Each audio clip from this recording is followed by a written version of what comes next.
Welcome to Creepy Vibes. Today we're stepping inside the quiet homes of Texas, where the nights are long, the shadows are deeper, and being alone is far from safe. From sudden knocks in the dark to footsteps where no one should be, get ready for 6 true creepy home alone stories from Texas that will make you check every lock in your house twice.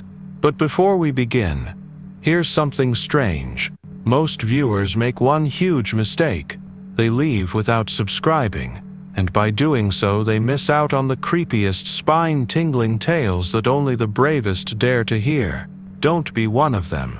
Hit that subscribe button now, because tonight's just the beginning, and the terror waiting in the darkness is far from over. So, where are you watching from? And what time is it there? Let me know in the comments, because here, the night is only getting started, and the horror is waiting to unfold. Now, let's dive into the darkness. I was 16 the summer. My parents started trusting me to stay overnight alone. It felt like a negotiated treaty. They promised to keep their phones on and checked in by video at midnight and before sunrise. I promised no friends, no boyfriend, no delivery drivers after dark, and absolutely no opening the door for anyone.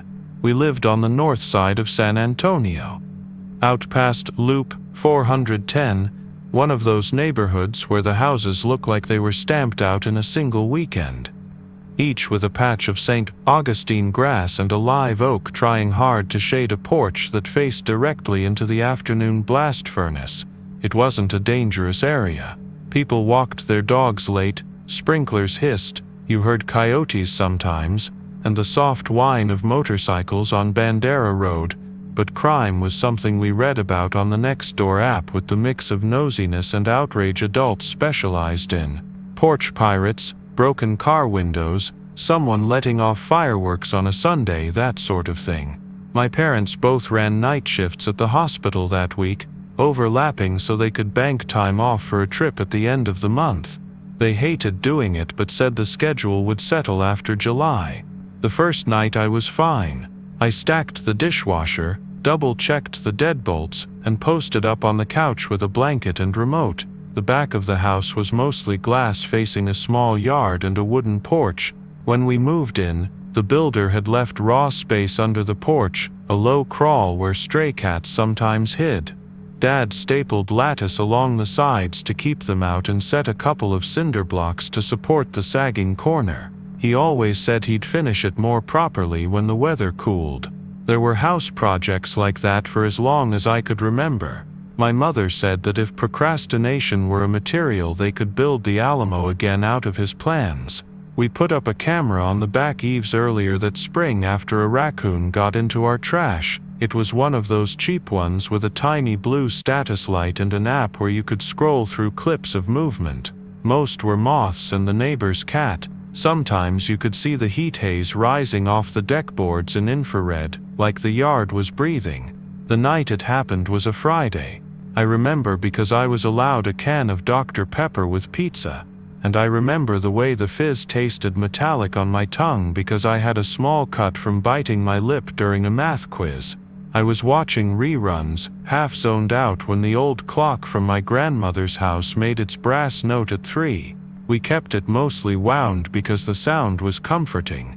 The air conditioner cycled on like a freight train coming out of the vent in the hall. My phone sat face down on the coffee table with the camera app open because earlier I had laughed at a clip of a possum waddling by and told my dad I'd keep an eye out for it again. The blue light from the TV textured the room into something underwater. At 3:17 someone banged on the back door. It wasn't polite, it was flat and fast, the way kids knock when they're trying to get a bathroom door open before they wet themselves. 5 or 6 in a row right at the handle height. I sat up and the blanket slid off my legs. For a second I thought it was the TV, some jump scare, but then it came again. The house held its breath, the refrigerator hum-knotted into silence and the dog next door, a beagle that usually sang at 2 a.m., went quiet. The porch light was on a motion sensor, It hadn't tripped, and the glass in the door reflected a slow smear of couch and me and the rectangle glow of the television. My parents drilled it into me. Don't open the door, look on the camera. Call 911 first, then us. I stood anyway. I don't know why standing was easier than breathing. I padded to the kitchen tile, picked up the heavy flashlight Dad kept next to the fridge, then changed my mind and set it down, then picked it up again because my fingers were shaking and doing something felt better than not doing anything. The knocking came once more. It wasn't a rhythm anyone would choose. It was frantic. It had that hitch in it where you hear fear in another person's bones. I went to the door and put my eye to the slit between the blinds.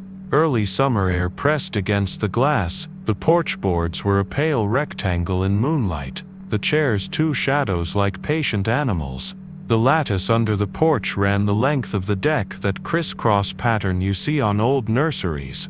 It always reminded me of an X on a test. Nobody stood on the porch. I held my breath until the hunger in my chest burned. The knock came again, and it was definitely on the door. I jumped and bit the cut on my lip a second time and tasted iron. The camera app needed a swipe and a passcode I never got right on the first try. Finally it came up with a little live thumbnail. I tapped to expand. The image was grainy and gray, the timestamp in the upper right drifting. Yard, fence, lattice at the bottom of the frame, no figure. The motion indicator showed a red dot. The app buffered once, blinking. I carried the phone back toward the door, absurdly thinking that being closer would help the app see better, like my presence could make wireless signals behave. The knocking didn't return. I told myself it was some kind of heat pop in the wood, the house shifting under temperature, the mind hearing patterns that weren't there. The app recorded another 5 seconds of empty yard. A moth flicked into the frame and away. The timestamp changed to 3 hours 17 minutes and 12 seconds. I texted my mom, "Someone's knocking back door." I am not opening. Checking camera. My heart stuttered between wanting her to be awake and answering and not wanting to pull her out of whatever crisis she was probably in. The camera pinged. A push notification popped up. Motion detected backyard. I tapped in, then swore because my finger hit the wrong spot, and I opened a clip of the raccoon from a week ago. I pulled back to live. At first I didn't understand what I was looking at. The camera saw the bottom foot of the door through the glass, the shaggy doormat that Mom insisted on despite it looking like it was woven from dead ferrets, and the first dark line of the deck. The lattice under the porch was darker than the boards. Something hung in that darkness. It was a shape that took a few seconds to arrange itself into an idea. Fingers. 4 at first, then a thumb clawed into view, whitening at the tips as they took weight against the slats. The hand was coming through from the inside of the lattice, like someone was trying to pull it open from under the porch. The image was just clear enough to see someone's skin smear with dust as they worked 2 slats wide. A shoulder squeezed through. A head turned. Hair plastered to a skull, face muddy. Someone wriggled, and then like a horrible newborn they slid out on the deck and gathered their knees under. He was a grown man. Or he had been once. He wasn't thin from diet but from living in a squeeze. He used his hands like he'd forgotten what hands were for, and then he remembered the door, and he came for it. I couldn't scream. Screaming was on the menu of things humans do, but my throat closed like a fist and made a low sound that didn't help. I backed up 2 steps and the flashlight knocked against my leg and fell and made a clunk that felt like revealing my position. The deadbolt was engaged. The chain was latched. The knob was locked. The man reached the door and placed his palm flat like someone trying to sink warmth into a car window. He didn't look at the glass. He looked up toward the camera, as if he could sense it, and then he put his mouth close to the crack between door and frame. The camera had no audio. I heard only the slow pulse in my inner ear. My body beating on a door inside me, and the air conditioner starting again with a gasp. He knocked with the side of his fist. It was the same wild rhythm.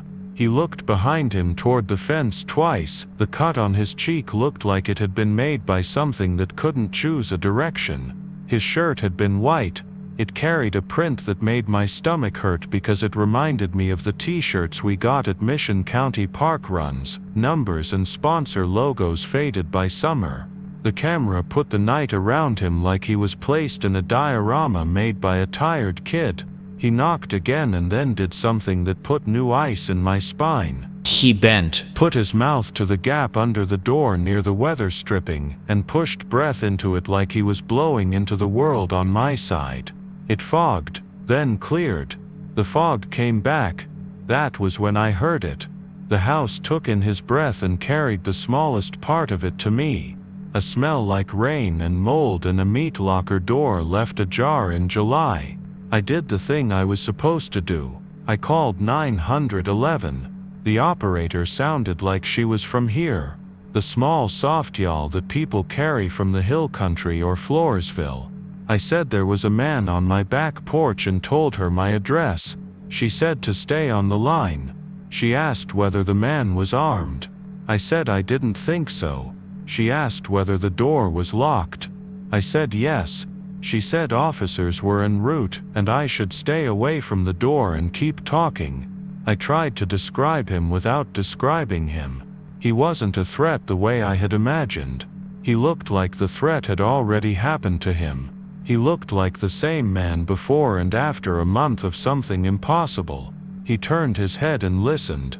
I wondered if he could hear the soft shape of the operator's voice through the wood. He flattened again as if to squeeze himself under the door, and I heard the same breath seeping, the smell thinning the air. He tapped the glass, not hard, like a test. He tried the handle and hit the chain and made a noise in his throat like frustration. He looked at the camera and put a finger to his lips, a shush to the empty yard. To me, to anyone who might tell whatever he was running from where he had gone. The operator said the cars were nearby. I heard nothing but the normal San Antonio night, that soft electrical drone that never stops, and the far laugh of a freeway. He pressed his palm to the door one more time, then lowered himself to the deck with the bone carefulness of someone for whom the world had become a minefield. He slid back toward the lattice. He cocked his head as if listening under the porch. If you have ever watched someone with a sleeping infant and seen them carry their entire soul in their arms, you know the expression. It wasn't hope. It was attention sharpened to a point so fine it can split a hair. He put one hand through the gap he'd made and then he slid in feet first and disappeared. I didn't know whether to feel relieved or like I had just watched a body go into an oven and close the door. The fence line changed. It took me a half second to process that it was the neighbor's light coming on, bright against the slats. The operator told me to hold. She told me to go to the front of the house and leave the porch alone. I didn't want to leave the door. It felt like walking away from someone drowning. The knock came again then, but in a different tempo. Slower. 3. Pause. 2. Then 3 again. The wood thudded deep as if from inside itself. I wasn't looking at the door. I was looking at my phone, at the little rectangle picture that was supposed to tell me what to be afraid of. The timestamp froze for a second and jumped backward 4 seconds and then forward 8, and then settled.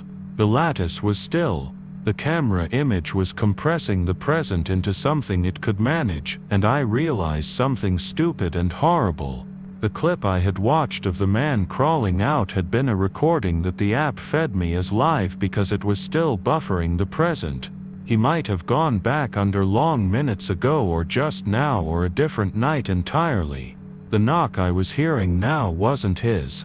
It was something trying an idea on the wood. I stepped back from the door because my body decided it didn't want to be that close to anything, and I backed into the kitchen where the tile met the laminate. My sock slipped. The flashlight rolled to a stop against the cupboard base and stunned me with how loud that sound could be. The operator said officers were pulling up and asked if I could see their lights through the front curtains. I could. red and blue against the walls of our hallway, the quiet strobe of authority. I cried then because crying was a signal to my mammal brain that the pack was back and I wasn't alone. 2 officers came in the front door after I disarmed the alarm. They were polite the way people are when they enter a stranger's home at night. They asked where he was and I pointed toward the back door like a child telling a parent where they hid the Christmas presents. One went out through the garage to the side gate. The other stayed with me and asked me to replay the clip. The app buffered again. I felt an insane need to explain the thing about the timestamp. I sounded hysterical to myself. He asked if I knew the man. I said no. He asked if I had heard any voices. I said only the knocking. He asked about the smell. I felt like I had invented the smell to make the story feel more real, but the officer nodded like it was a detail that fit, not an embellishment.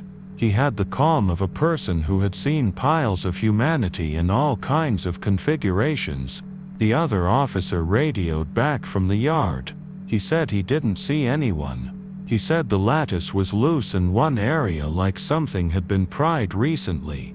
He said he was going to look under the porch. There was a long pause. The radio doesn't forgive silence. The pauses pour in like water around a stone. He said he saw a length of rope and a square piece of plywood against the dirt. He said there was a smell and I don't know why, but hearing another person confirm my fear made me steady again, like my internal compass fixed to north. They found a hatch. That was the word the officer used, not me. A hatch. He said it like we were in a cabin in a story where the word belonged. The plywood covered a hole in the dirt that opened into a space just large enough for a teenager to crawl into without scraping shoulders. He shined his light and saw footprints coming and going and scrapings of someone's knees or elbows and a beer can smashed so flat it was more like foil. He called for another unit with a canine.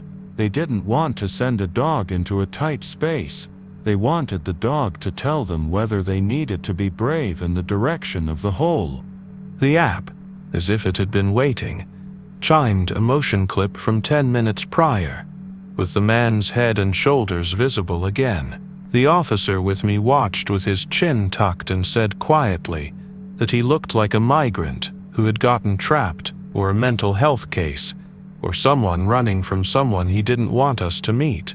He said the important thing was that I had called and not opened the door. He said that twice, which is how I know he had probably seen people open doors to their own bad story many times. They didn't find anyone under the porch. The dog sniffed and whined, then put both paws on my thigh, as if I were the answer to something simpler than we were doing. The officers sealed the hole with the plywood again, and then, with my permission, screwed the lattice back down in 3 places, with big wood screws from a kit they kept for these little kindnesses. They took a formal statement. One asked if we had anyone who might have had a key, or if any relatives had gone missing. I told them the only relative who ever dropped by unannounced was my mother's brother, and he lived in Dallas, and was terrified of coming to San Antonio, because he'd been robbed once outside a Spurs game 20 years ago, and the memory had calcified into a superstition.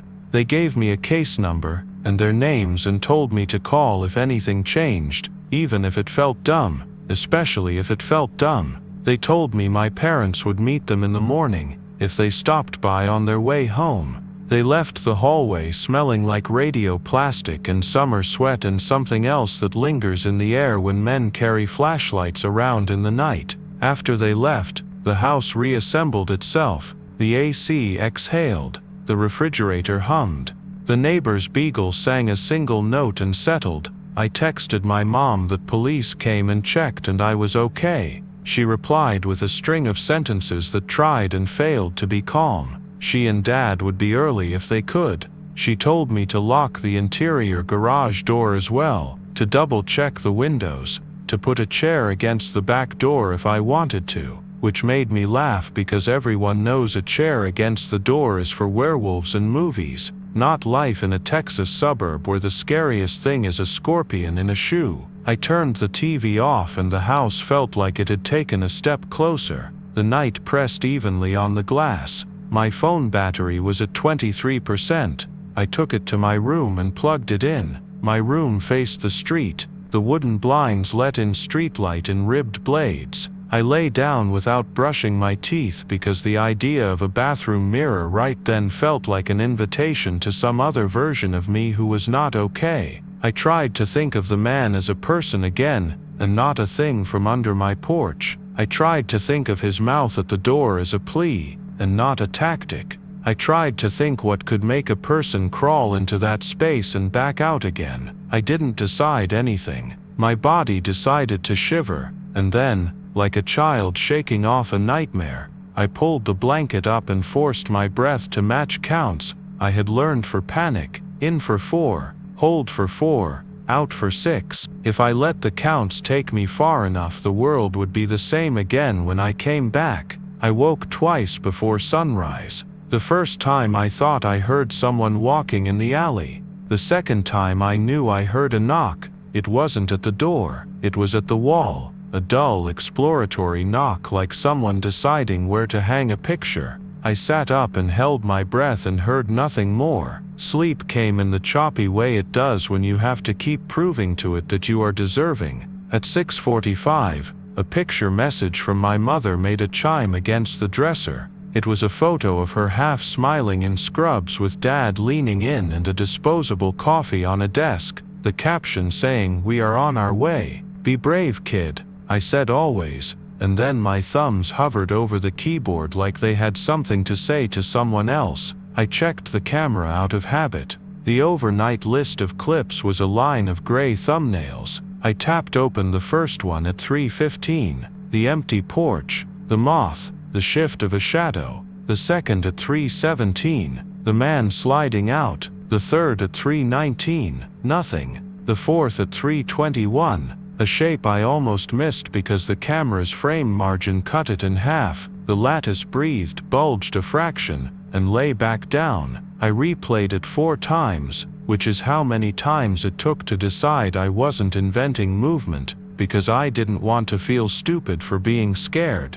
I opened the last clip at 5:58, and saw a small shape on the porch settle, then roll. It was my doormat blowing up on one corner and falling again, a little wave of wind from the AC condenser. I told myself not every moving thing was a sign. I put my phone face down. When I picked it back up, another push notification had appeared. Person detected backyard, 3:17 a.m., and below it in smaller print because the app sometimes did that. It said package delivered.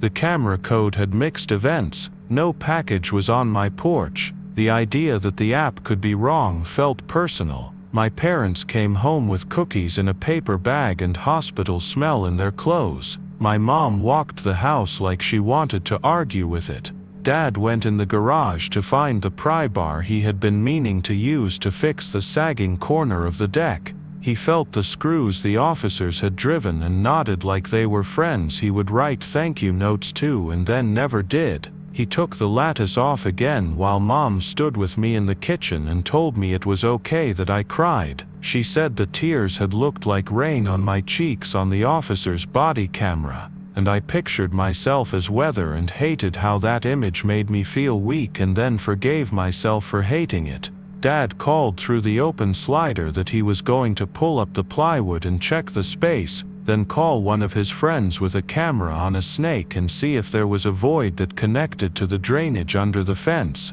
He wanted to be the person who found an explanation you could draw on a napkin. He slid the board aside and leaned in. The heat under there had held all night like a hand over soup. He sneezed. He swore quietly because he had left his light in the garage and didn't want to get back up. I told him to stop because every movie and every story and every very real police report one click away says don't stick your head in the hole where you can't see the other side. You aren't a groundhog. He grinned at me to show me he was my father and not a stranger and put one elbow to the dirt and felt with his hand like a man trying to find a dropped coin at the bottom of a couch he didn't own. He froze. I saw it before he said anything. His forearm hair lifted like grass in a storm. He pulled his hand back slowly. It was wet at the wrist and jammed with grit, and in the grooves of his fingers there was something like fat or wax that the brain knows without knowing.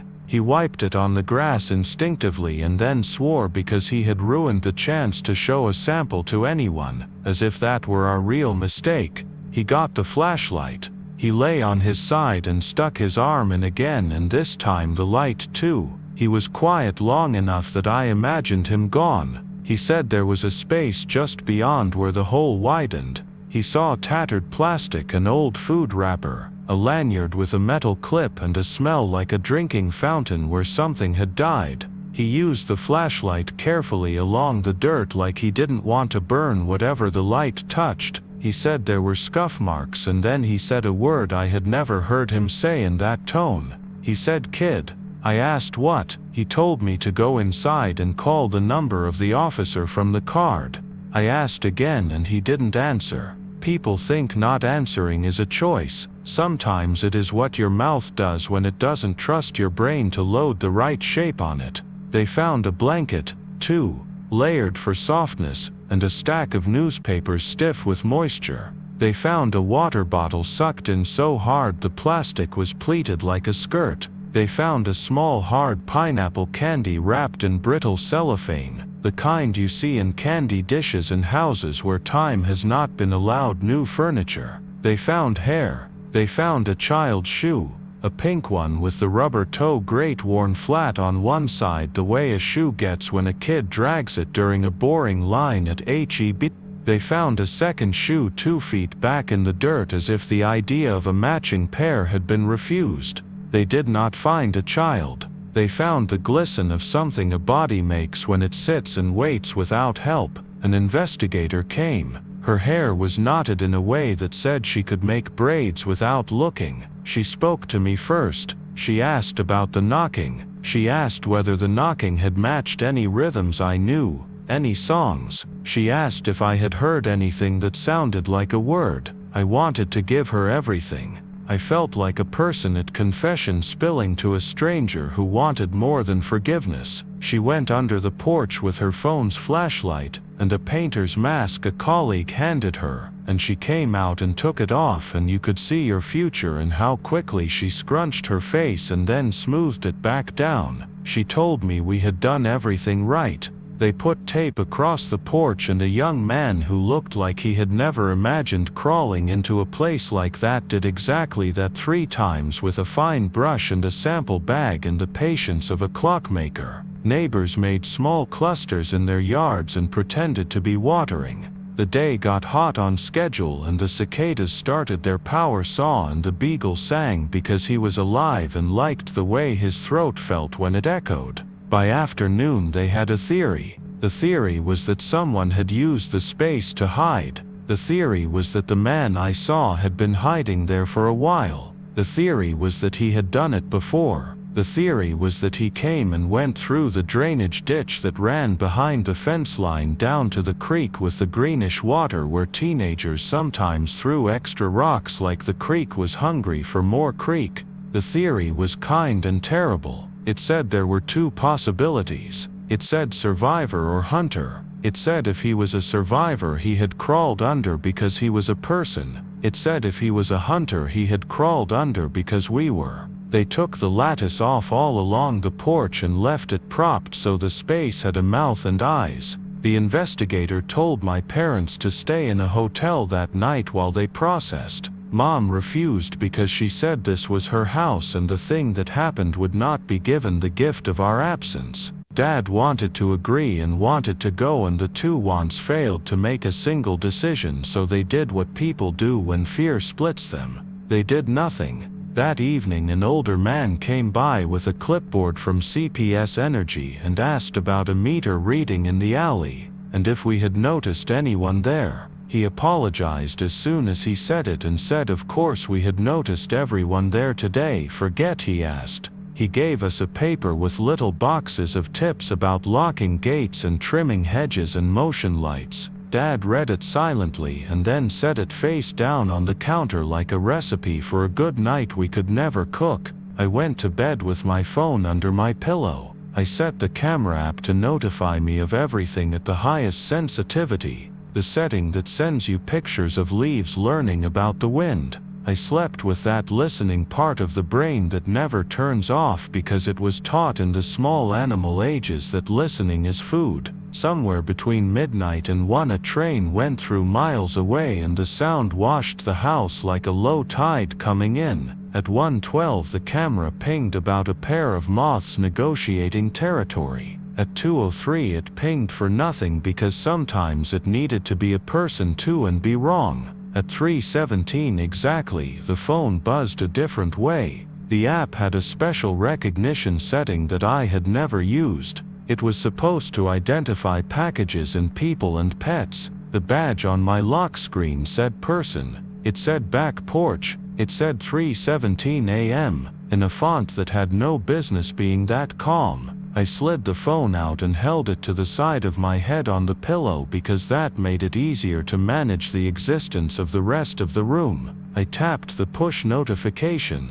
The app chopped and stuttered and then opened on the live view. Night made the yard look like a photo that had been left on a windowsill too long and bleached into memory. The lattice was up and the hole gaped like a missing tooth. Something moved in the space under the deck. I waited for the shape of a man. A shape came. It was not a man. It was the flat push of a palm and then a second palm whose fingers moved too carefully, like they were counting the slats, as if the slats told a story. A face came after. A face without the features arranged how I expected. It wasn't a monster. It was a man's face that had been taught by something that what a face is for is to listen and to smell and to find warmth. It looked up directly at the camera as if it had borne eyes on its forehead, and in the night vision I saw something that I had seen earlier and had not understood. The eye shine was wrong. Human eyes do not flash in infrared like animals.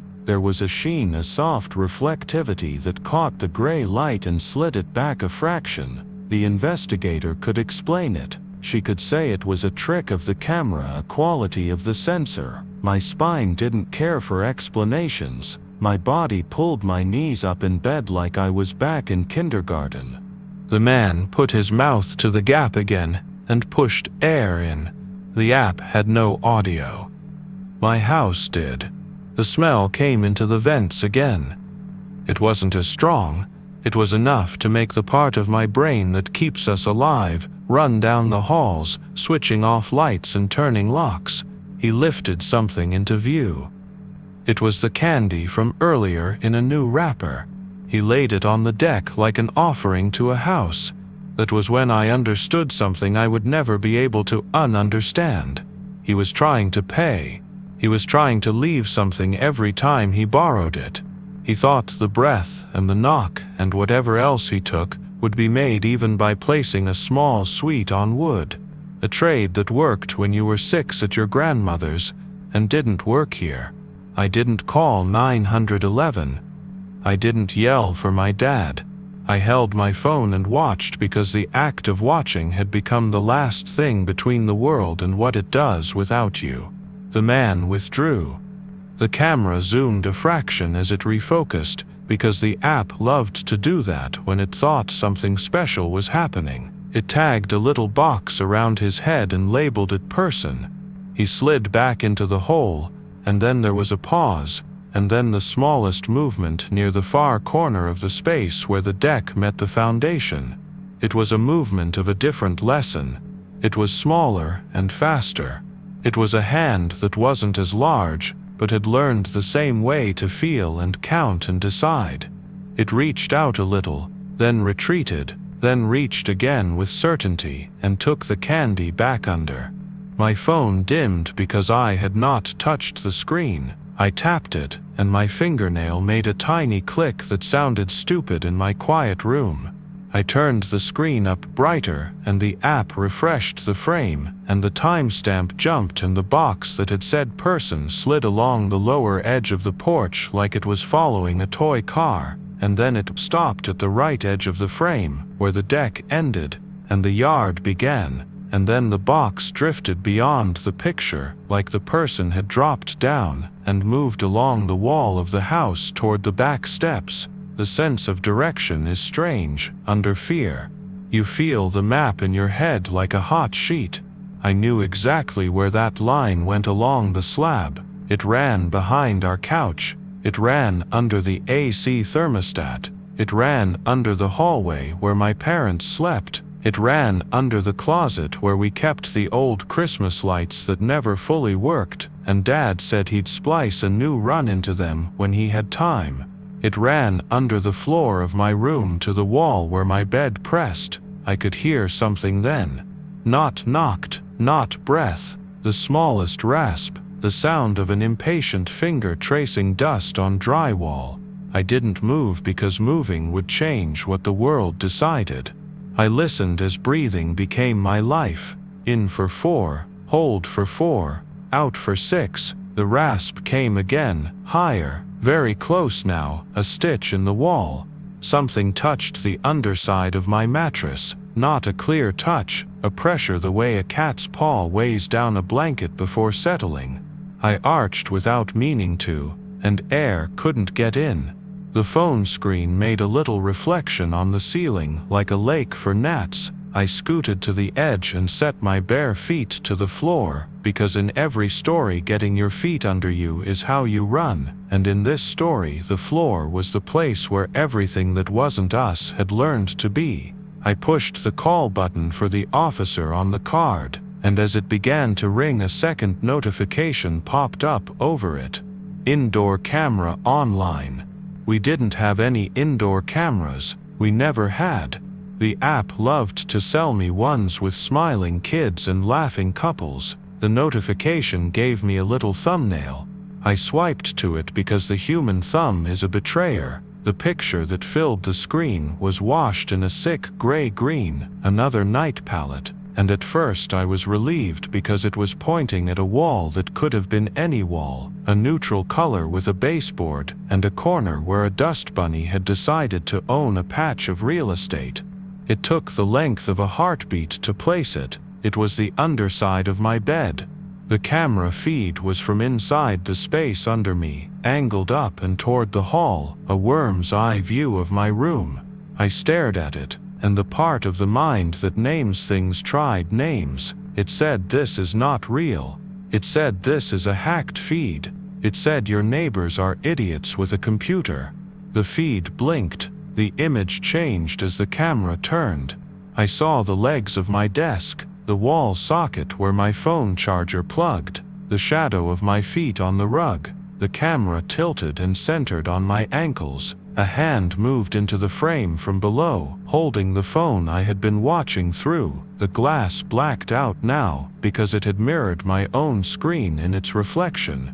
My phone buzzed in my hand because the officer had picked up, and the voice on the floor said hello in the smallest voice a person can say it, and still be human.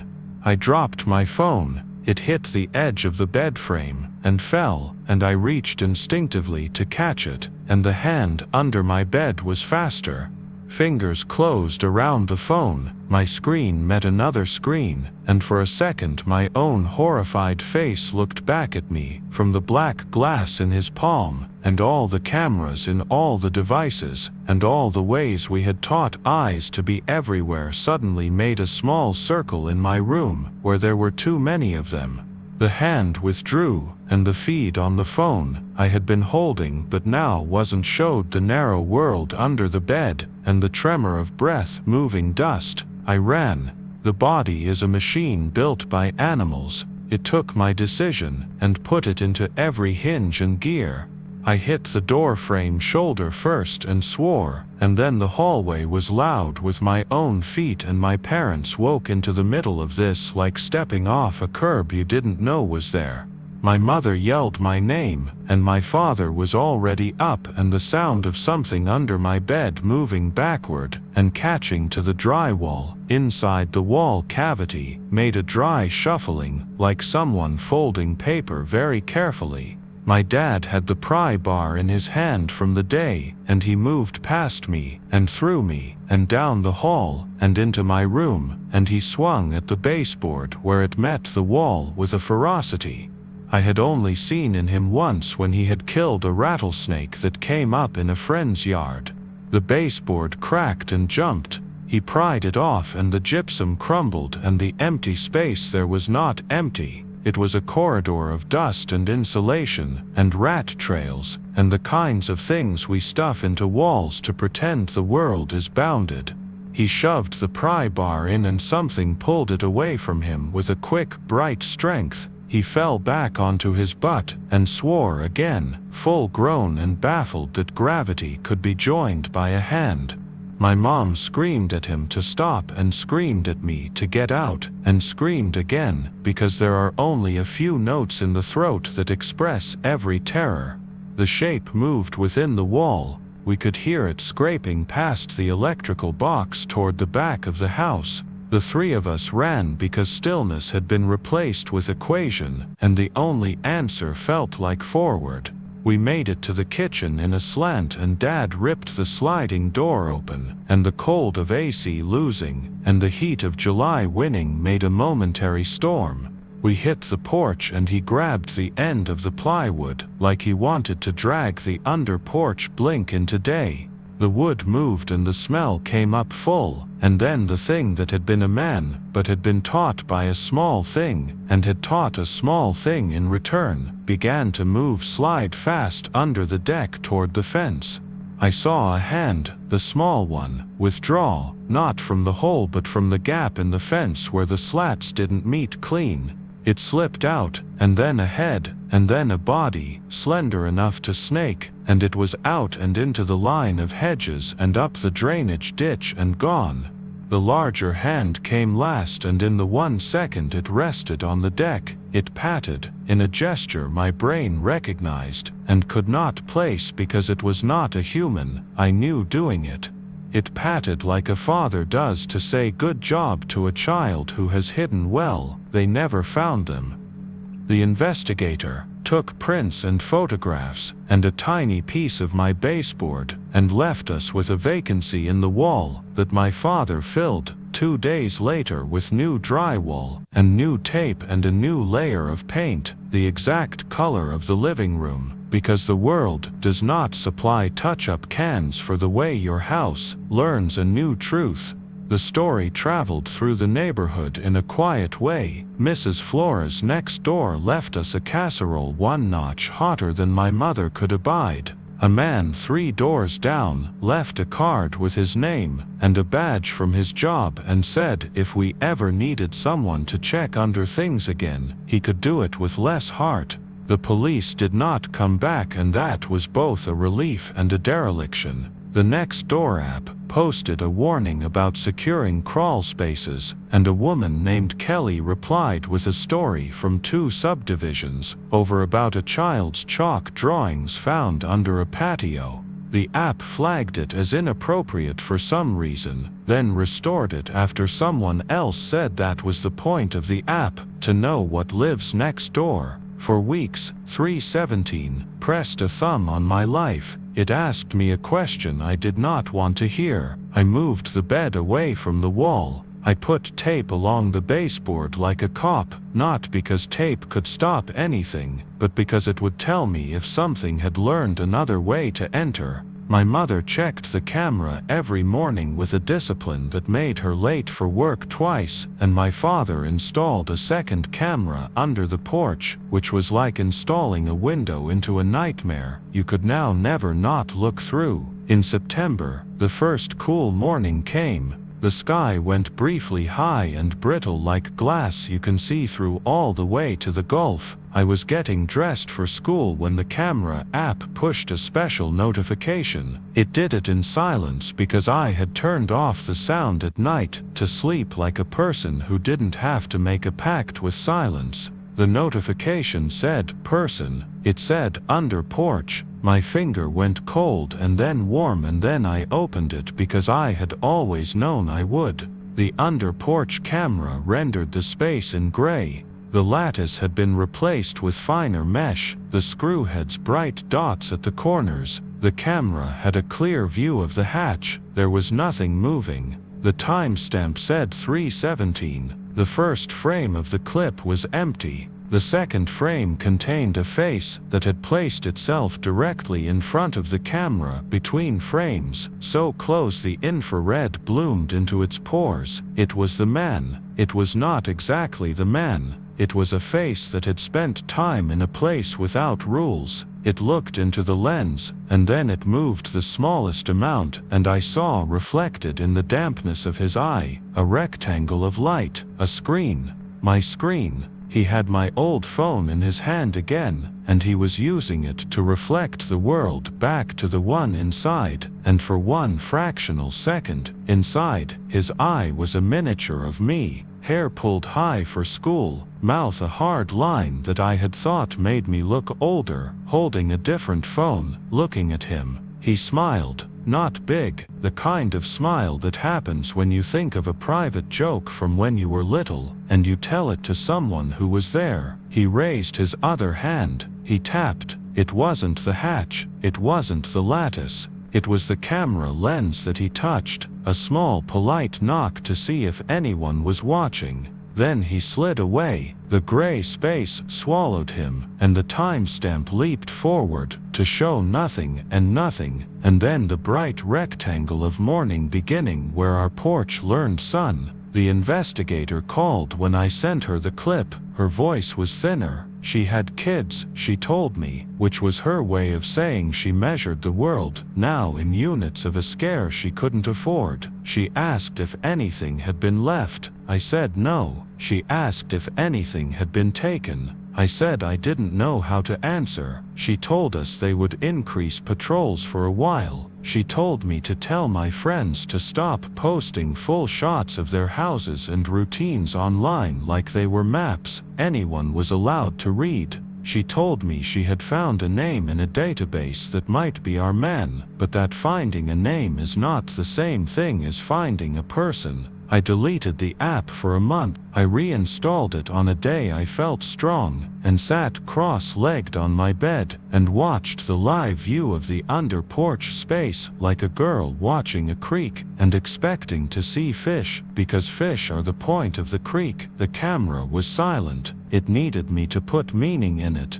For days, nothing. For a week, a spider that worked on one corner like life is nothing but small architecture. One night I watched a gecko flatten itself under the hatch gap to chase something only it could see. No man, no child. On the first anniversary, the clock rang its brass note at 3, and I stared at it in the dark, and wished we kept water instead of time. At 3:17, my phone buzzed under my pillow. The word on the lock screen said, motion. The thumbnail was black, and then gray, and then black again like the camera was opening and closing its own eye to decide. I opened it because this is what I do. The under-porch space glowed. A hand moved into the frame, and placed something carefully on the dirt, and withdrew. I stared as the thing settled. It was my old phone. The screen had a crack like a map of the hill country. It lit with a little pulse to show it still breathed. A second shape appeared, a small hand, and it patted the phone, in the same rhythm the larger hand had used on the deck. The rhythm I had never recognized until it was too late, a cadence I knew in my bones without knowing. It was the knock I had learned as a child before there were doorbells and cameras, the signal my father had taught me to mean, I am home. 3. A beat. 2. 3. I heard it then, not in memory, but laid over the old knocking like tracing paper, up in my room, in my quiet house, in my Texas neighborhood, where the night is thick as a closed fist, and the cicadas keep their power saws sharp. I knocked the same pattern against my headboard without meaning to, the human body returning what it receives like a radio tower does, and under the porch a small hand knocked it back in perfect time, and somewhere between us, a man whose face could reflect a girl holding a phone, smiled in a space no camera will ever make safe.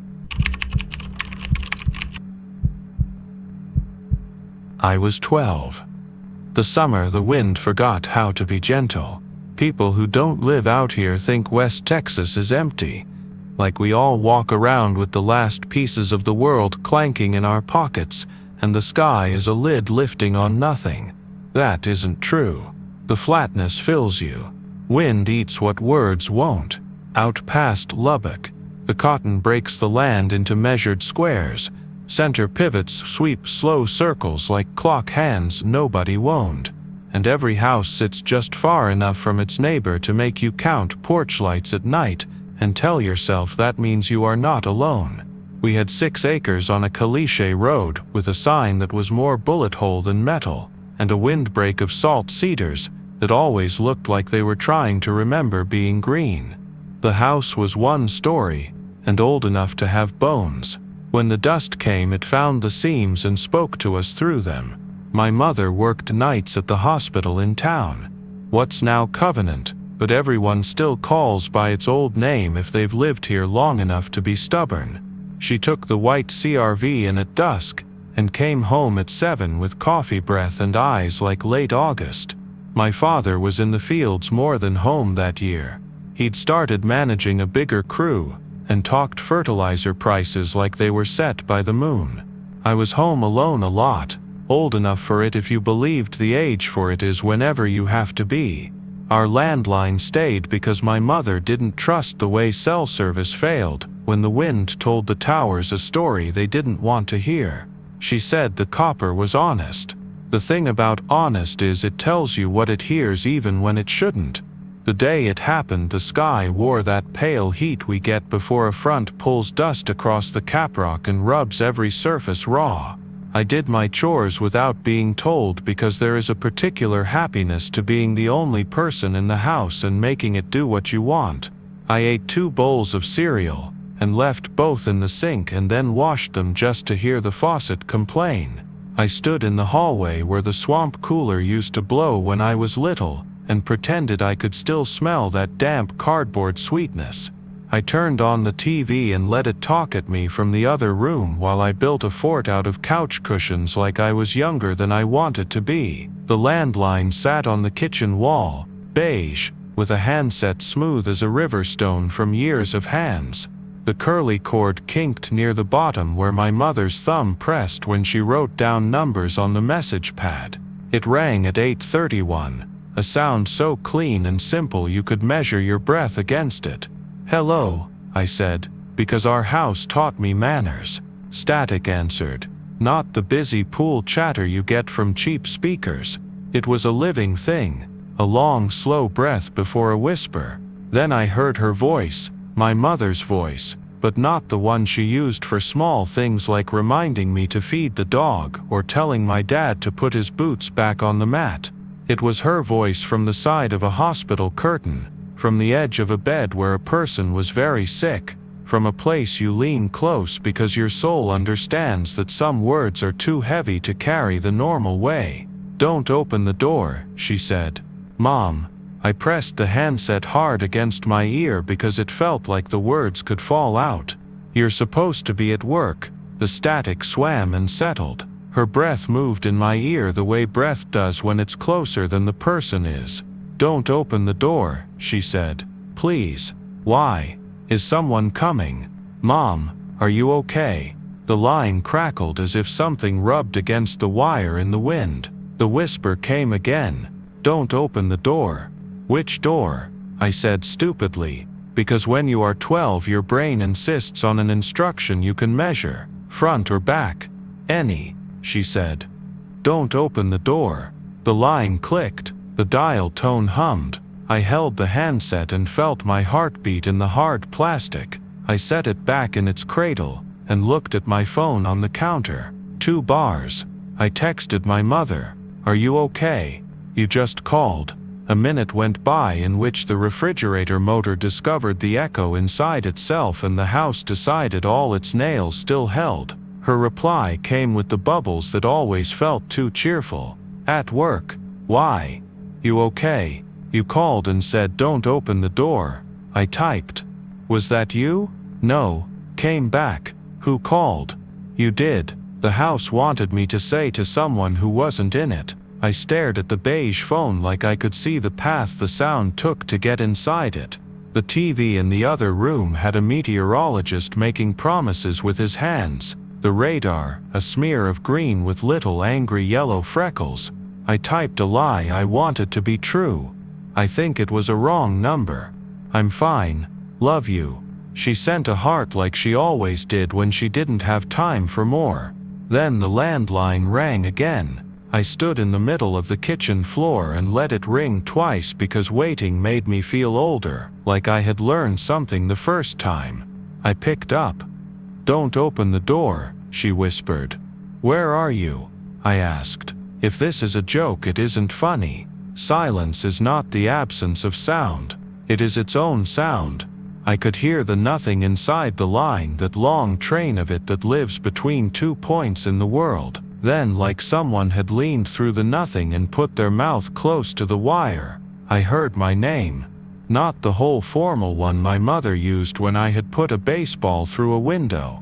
The short one with the softness that bears an old babyhood in its pocket. I felt the skin of my arms draw up into gooseflesh even though the kitchen stood warm with the oven's pilot and the afternoon heat shouldered the windows. She said my name once, then reminded me again what not to do. The click, the hum. I walked to the front door and put my eye to the peephole because my body wanted proof that the world still matched its map. Porch. The concrete step my father poured one bag too short so the front edge always crumbled. The mesquite my mother hated because its thorns went through garden gloves like God made it to teach us something. 50 yards of caliche driveway lined by ragweed, bowed sideways in the wind. No car. No person.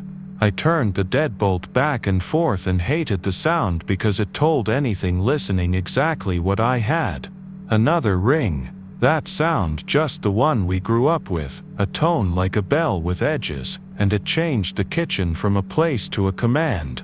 I picked up because I was 12 and because this was my mother's voice, because a voice is not a thing you ignore when it knows you. "Don't open the door," she said. "What if it's you?" I said, trying to make my words a joke and hearing them come teeth first. She sighed. The sound she made when she was putting an IV in someone who was tired and scared of their own veins and she wanted them to think about breaching light on the lake at sunrise and nothing to do with blood. "Don't open the door." "Mom, where are you calling from?" I pressed. "Call me on your cell then. FaceTime. Say the thing Dad says when he's trying to make you laugh. Say anything else." Static gathered the way dust does at the edge of a room you never quite reach with the broom. Then, like a hand sliding under a door, a different sound came with her voice. It was a scrape. It was breath moving through a place it didn't belong. It was the hush a person makes when they press their cheek to wood and try to make the wood speak for them. The voice on the phone moved close as if she could smell the handset. "Don't open the door," she said. And it wasn't softer, it was deeper.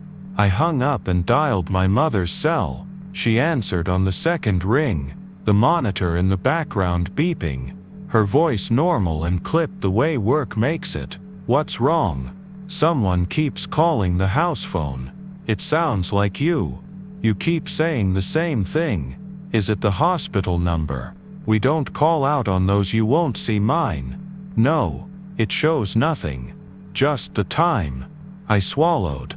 "You said my name. Then it's not a spoof. Listen to me." Paper rustled on her end. The world of other people's pain she lived in while I lived here in this kitchen elbowed into our conversation. "Call the sheriff's office and ask for a drive-by. Lock the doors. Don't open the door for anyone. If a deputy comes, they'll call me. If there's a dust warning, sometimes we get weird hits on the lines. If someone is messing around, I want a car out there. Mom, I said, what if the deputy is the one who makes me open the door and it's not them? It sounded childish the moment I said it, but the world had bent around that whisper and didn't yet know how to unbend. She tamped down impatience. They'll identify themselves. They'll ask for the code word. What's the code word? Blue bonnet, I said, hating the taste of it and wanting it to be the key to everything anyway. Good. Don't open the door unless you hear that from me or the deputy. And if anyone calls on the landline, don't say anything. Hang up. What if it's you? She hesitated. Someone said something to her. I heard the shape of her reply. Professional vowels. Someone else's emergency cresting. Even if it's me, she said. Hang up and call myself. I'll call the sheriff now. We hung up so polite you'd think life had taught us how to do it this way and not by ripping at things. I took the keys from the hook. I checked the back door. I slid the bar into the track on the slider. I looked at the screws on the latch and tried not to imagine them easing themselves out like tired teeth. The AC kicked on and the vents coughed dust that had lived in the ductwork longer than we had lived in the house. I thought about the way the wind sometimes lifts the house an inch and sets it down. I thought about how you can stand at the edge of a playa lake in winter and watch it freeze from the shore in a sheet that carries the sound to you of ice learning itself. A long glassy whine. A siren tested in town at noon every first Friday. A comfort designed to frighten you into preparing. Today wasn't Friday. My body blissed into remembering anyway. The landline rang. I picked up and didn't speak. A pause. Static. Then the sound of my mother breathing the way she does when she has been running a tray down the hall and her paper shoes slap and some nurse asks her a question before she puts the tray where it isn't supposed to go and she answers them anyway. Don't open the door, she whispered. He's right there. Who? I said, and hated the way the word leaped out before I could stop it. She didn't answer. The line slid shut and hummed. I let it hum until it annoyed me into movement. I went to the front door and checked the peephole. Nothing. I stood. The wind threw a handful of grit against the porch and the sound of it was so human for a second I turned to see who laughed. The house kept close to itself. I stepped away from the door and on the wall opposite the kitchen. The phone rang again like the house shrugged and tried again to make a point it would not let go. I didn't pick up and that felt like a victory. The ringing bled quieted. I told myself to eat something because if you can bring hunger into a room you have lowered the demon count. I took out bread and turkey and mustard.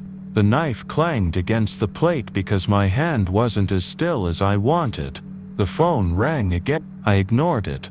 When the answering machine picked up, the voice filled the kitchen without me lifting a finger. Don't open the door, it said. Whisper. Breath. A tongue learning the word don't on the backs of teeth. Sweetheart. Don't open the door. She only called me sweetheart. When we were alone in the car and a long song came on and the stoplights all liked us. I stood by the refrigerator with mustard on my right thumb and felt the world tilt. The machine took her away and gave me the dial tone. I pressed stop because hearing her on that little black speaker was like opening a photograph and having it blow dust in your face. The phone rang again before I took a breath and this time I snatched it up like I could catch a wasp and make it into honey. What if it's the neighbor? I said. What if Mr. Gatlin comes to check and you're telling me not to open and it's just him? Do you want me to ignore him? The whisper waited 2 breaths like she was counting to make sure I gave her all my attention. Don't open the door. Say the code word, I demanded like I deserved leverage. Say blue bonnet. Again the pause, then barely. Blue bonnet. Flat. Like she had found it on the floor and held it up for me and didn't care what it meant.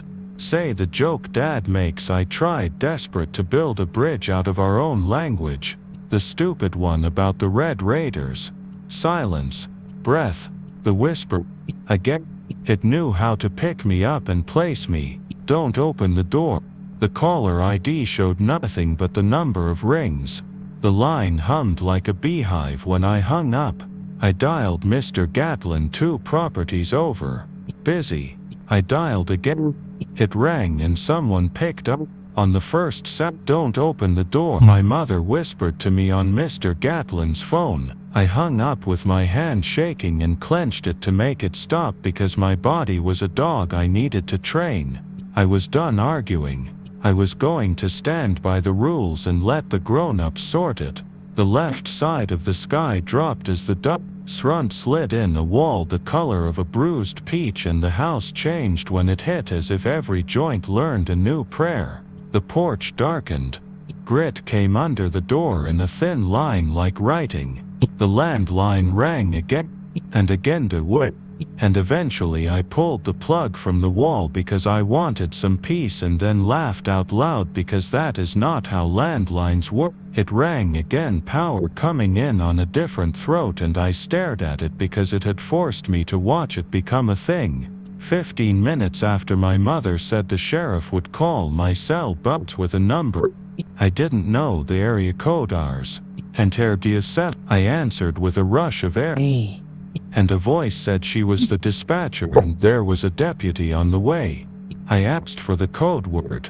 She said Blue Bonnet with a little smile in it because people like to be right even when it is about fear. She asked me to confirm the cross street.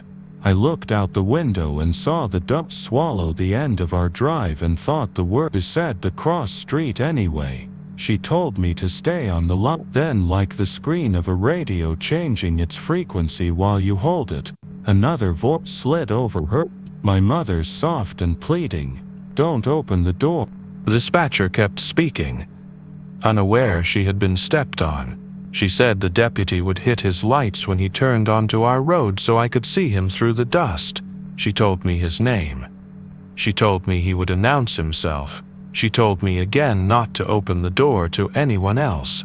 The landline rang across the room repeatedly like a bird trapped and beating against glass, a rhythm that settled into my spine and made my muscles twitch in sympathy. I stood with the cell to my ear and the wall phone screaming at the wall, and felt like the house had decided to be a crowd. Headlights haloed in the dust outside as something turned down our drive. Red and blue washed the ceiling of the hall like a storm you could choose not to believe in if you didn't mind drowning. The knock came, not frantic like a criminal, not soft like a friend. It was the practiced knock of a person who has had many doors pretend not to be there. Sheriff's office, a man called, voice muffled by the hard-working weather. Code word. I shouted back through the wood because I wanted him to know I had a spine, and because my mother's whisper had taught me new scripture. I heard him step closer. I could picture the brim of his hat, the grit in his eyelashes, the way his boots set on our concrete like he was thinking of snow he had never seen. Blue Bonnet, he said. My hand went to the deadbolt, and the landline on the wall breathed once, a breath right into my ear across the room without the handset lifting. A breath that traveled wires and wind and all the ways voices believe in themselves, and the whisper tucked itself fresh against my bones. Don't open the door. I can see your lights, I said, partly to the deputy, and partly to my mother in the phone, and partly to the part of me that wanted the world to simplify. The deputy knocked again, a little curl of impatience in it. Sir, I need you to open the door. We had a call. She's telling me not to, I said into the cell where the dispatcher didn't hear my mother breathing through her voice. The dispatcher said to do what the deputy told me to do. She said it would be okay. She was wrong because that word does not mean what we make it mean when the wind stacks dust at our eaves. I went to the peephole. All I could see was an eye-shaped smear of red and the suggestion of a man. The wind had pressed grit between the storm door and the frame, and made a new soft seal. The deputy knocked again. Sir, he said, is there anyone else in the house? Yes, I said, and I didn't know who I meant, and that was the part that scared me, because you cannot fight what you can name, and you cannot welcome what you cannot. Do you have a firearm? He asked. And this was where I would later find gratitude for lives where the answer is no. He told me to step back from the door. He said he was going to try the back to get out of the dust and talk to me through the glass. My mother whispered into my ear that the back door is the easy one. That's where it's thin, and it felt like she had reached into my pocket and put her hand there where she used to slip me quarters for the soda machine at the co-op when she thought Dad wasn't looking. I walked the hall, and in the reflection of the pantry glass I saw a boy with his shoulders up around his ears like he didn't trust his neck to be a good bridge. I passed the old doorway where the swamp cooler used to be, and for no reason at all I wanted to open it and crawl inside the shape that wasn't there anymore, and be held by the ghost of a machine that still knew how to make the house feel like a rainstorm from the inside. The back door was glass all the way, and behind it the deck crouched low and the dust shaved the world down to 5 feet of visibility. The silhouette of a person moved into it, featureless as a puzzle piece. He raised both hands to show he held nothing. He put his mouth close to the glass, and the sound of his voice through that thin easel of the world was clearer than it had any right to be. "Bluebonnet," he said, to make me trust him.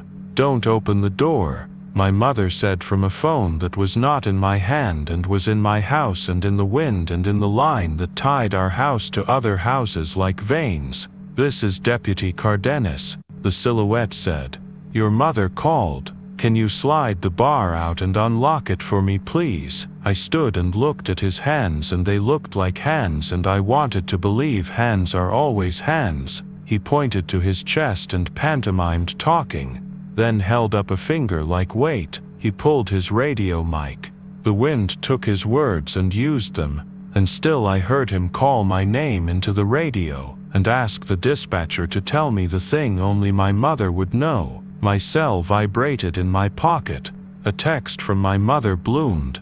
The thing was a line from a song she used to sing over laundry, the one that ended with a rhyme about cotton and God's pockets and stupid things that had been funny when I was 6. It was her. It was all the doors at once. "Don't open the door," came soft and steady like an IV in the wall, a medicine we didn't order. My hand went to the bar. I lifted it an inch. The deputy's shoulders eased because he was a man, and his job was to look like relief when he had not yet earned it. I put the bar back and he frowned.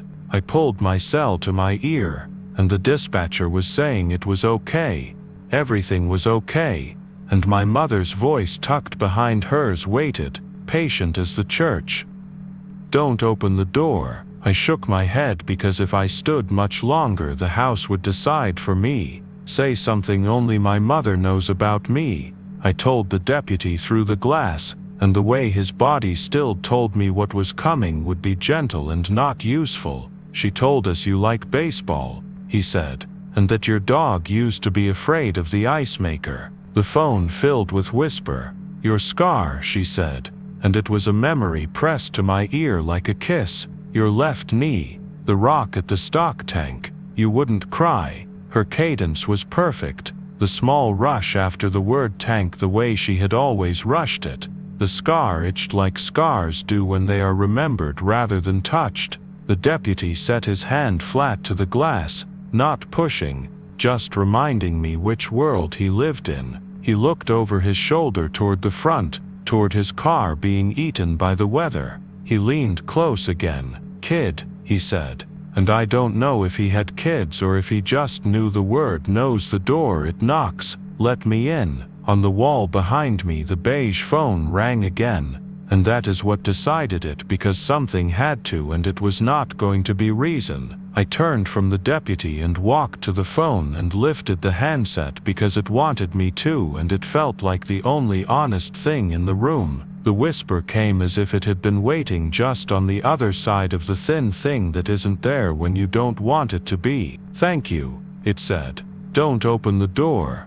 I slammed the handset down and the deputy flinched on the porch like I had struck him, though he could not have heard it through the glass. He looked at me and I looked at him, and all the miles of West Texas grinding against their old bones decided to say something at once. A long tearing sound came from the back of the house, from the utility closet where the phone line enters from the pole, where the gray box with the little test jack sits. The door of the closet shivered. The metal cover on the box rattled. I stepped toward it because when a thing moves you go where the movement is. I put my hand to the knob and from the other side I heard my mother's voice, not whispering now but speaking low and urgent, like I had seen her speak to men in ball caps whose wives were in the bed with lines in their arms and their eyes went everywhere but the ivy. "Don't open any door," she said. "Please." I pulled my hand back like the knob burned. The deputy rapped on the glass. "What was that?" he called. "Do not open that interior door. Step away." He reached for the slider handle from outside out of habit, a thing you do to feel useful. The lock laughed at him with the sound locks make when they know exactly whose side of them you are on. The wind bulged the dust and bent him. He leaned into it and his hat came off and skittered and disappeared under the picnic table, and he swore. And that human thing made me love him and want to open for him, and I didn't because a voice that knew my scar like a mother knows it had told me not to, and it had come up a wire that had seen our house longer than I had. And you do not argue with the trunk of your own tree. The sound in the utility closet steadied to a soft creak, the sound of a cable under tension moving through a sleeve, the way a rope rubs a ring on a dock when a boat decides the lake is where it lives and not tied to a man's idea. Then, in the 4 inches between the bottom of the door and the old carpet, a line of dust lifted and settled like someone exhaled against it from the other side. My hands opened without me, and I said, "Mom," and the whisper came through that crack in a way sound does not travel, and yet here my mouth was letting it in. My cell vibrated again with a new text, the dispatcher telling me a second unit was en route because the first had radioed that the wind was bad and the kid was scared, and then the radio cut weekend short and the words didn't know how to end. From the front of the house a new knock started, not the deputy's, softer, closer to the wood itself. The wind carried grit into the knock and made it sound like voice. It traveled down the hallway like a person does who doesn't want the floor to talk about them. The deputy looked over his shoulder, saw nothing but dust and the shape of our mesquite, and made the calculus men make when they are alone with other people's fear. He edged along the wall toward the front. My cell cut off. A dial tone that does not belong to cell phones hummed in my ear like the landline had found a way to teach the small one how to be old. I pulled it away and looked at the screen and it said no service, and I wanted to find the place in the air where service goes when it doesn't want to be with you and pull it back like a rope. The wall phone rang and I, who had learned a lesson 5 times already and would learn it again the hard way, picked up. "Don't open the door," my mother said. "He's at the door." Who, I asked again, but the word had exhausted itself. She did not answer because that was not the point of her existence. She said what she was built to say and expected me to be what I was built to be. The deputy's voice came from the front, calmer than a person should be. A voice meant to float down school hallways on bad days. "Sheriff's office," he called. "Identify yourself." Then his voice changed to the one men use when they aren't sure if they have to kill a thing that resembles them. "Sir, step back. Sir, I need to see your hands." Hands hit the front door, not fists. Hands laid flat and heavy as if the door were a body you wanted to hold down. The house shivered because old houses remember every hand. The peephole darkened as if a person had wrapped themselves around it. I had the terrible thought that if I put my own eye close I would see an eye on the other side an inch away, and it would look just like mine. The deputy knocked once more on the back glass as if to keep a rhythm going that might keep time from stopping. He stepped away, calling into his radio, and his words came in half, eaten by dust and by the something that had found a different way into my house. The utility closet knob turned a quarter turn without a hand on it and stopped against the simple lock. The wood thumped once, twice, the way a heart does in your throat when you aren't ready to hear it. I stepped back because stepping forward would have made me a person I could not be again. The phone in my hand spoke into my ear with breath that belonged to a woman in town with a badge clipped to her pocket and 100 names a day on her lips and a life that did not include teaching her child how to listen to the wind through wire. "Don't open the door," she whispered. "He is at both." I went dizzy as animals go in cages back and forth a foot and a half because that is all their life offers. I felt my body getting ready to tear. My hands shook, my knees went soft. A small anger rose that the world needed me to be the priest of it when I was 12 and the thing it wanted me to sacrifice was the only thing between my blood and the hot mouth of outside. Men say choice and women say duty. And the wind says neither, it says where. I stood and held and let the two doors knock at me like they were asking to be named. The back thudded once more as the deputy tested it with his palm, and the front shook like a person leaning their entire weight to learn what wood can teach. What saved me, if I can call what happened saving, was not courage. It was the knowledge that I did not trust the thing that used my mother's whisper more than I trusted the man whose boots I could see under the edge of the front door, and the cheap radio on his shoulder. I walked past the utility closet, and my own breath fogged the paint, and I did not reach for the knob. And my heart thanked me in a stupid arrhythmic way. You would laugh at if the room was different. I went to the back door, and made my hands work like they weren't mine. And I pulled the bar, and flipped the lock and slid the glass and let the deputy in, because some things still deserved to be let. And if I was wrong, I wanted to be wrong on the side of the human with dust in his eyebrows. He came in fast and shut it behind him, because a house breathes when opened, and he wanted it to continue. He coughed, he said his name like an apology, and like a promise. He put his hand in his pocket, and took out a cloth and wiped his eyes, and the wickedly simple human act of that made me want to cry. He asked if I was alone.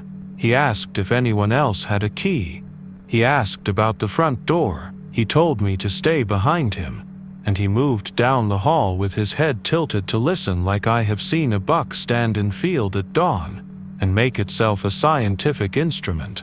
The knocking at the front continued, steady and patient, a person who knows that wood stands up to intention for a very long time, and then it does not. He called, "Sheriff's office," again, and the knocking stopped and there was a hush like a hand being removed from a throat.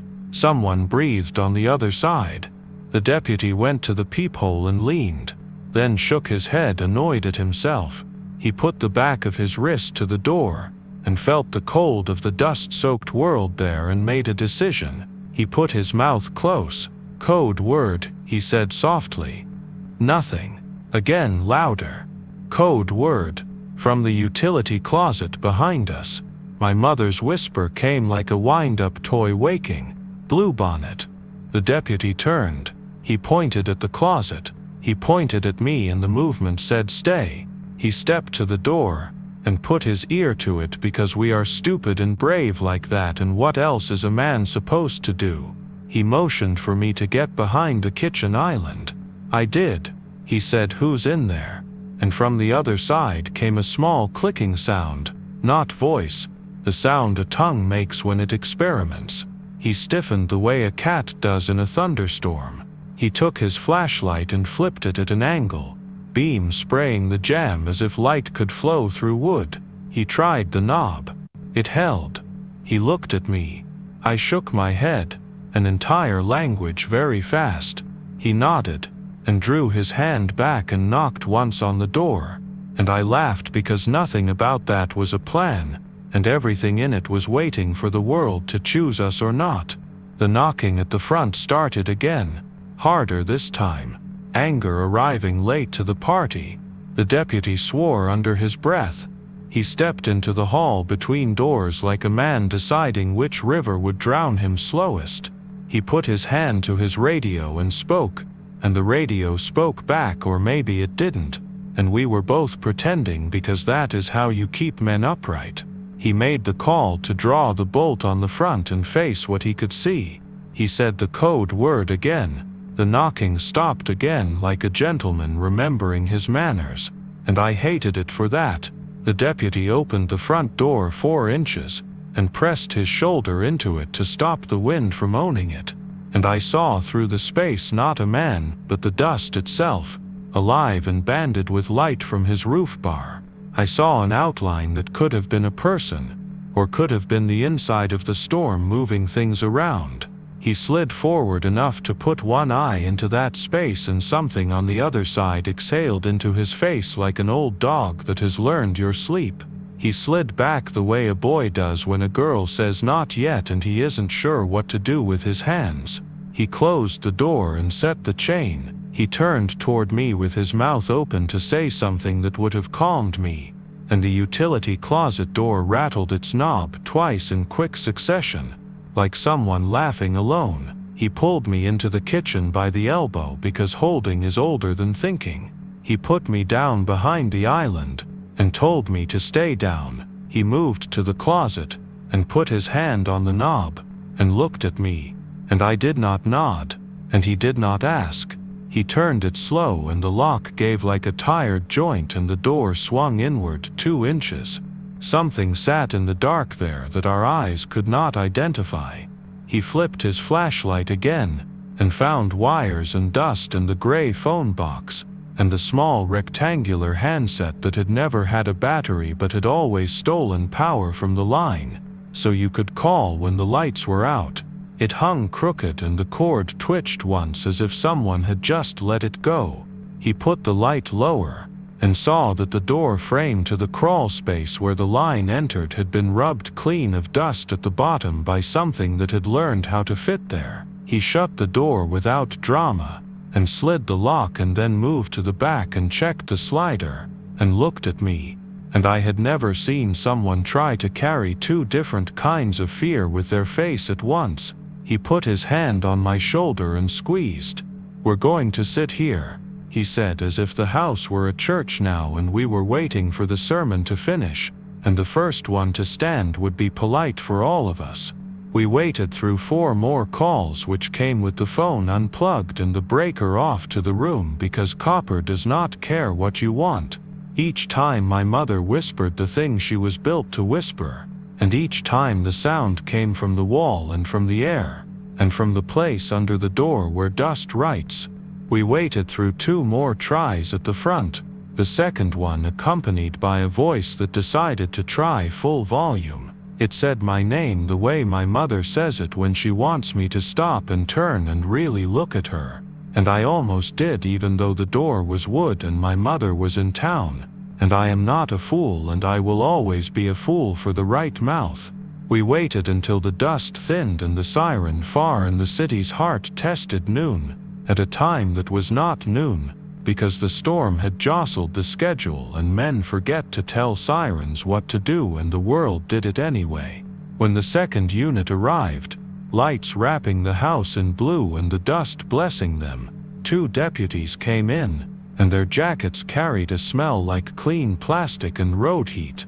They combed the utility closet and the crawl space and the line and the yard and the easement, and the ditch where the mud waits all summer like a secret you tell only the spring.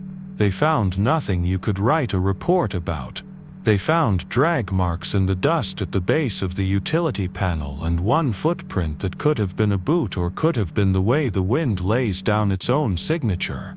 They found scuffs around the front door at knee height like someone had pressed their whole self against it, and had not yet decided whether to be gentle or not. They found phone noise on the line. They called Lubbock Power and Light and a tired man on night call showed up with a coil of wire and eyes that had never learned to love dust and he said the line needed replacing and also it didn't. copper doesn't break in the middle of an idea. And he shrugged that small West Texas shrug that means I will fix what is not wrong because your face needs me to.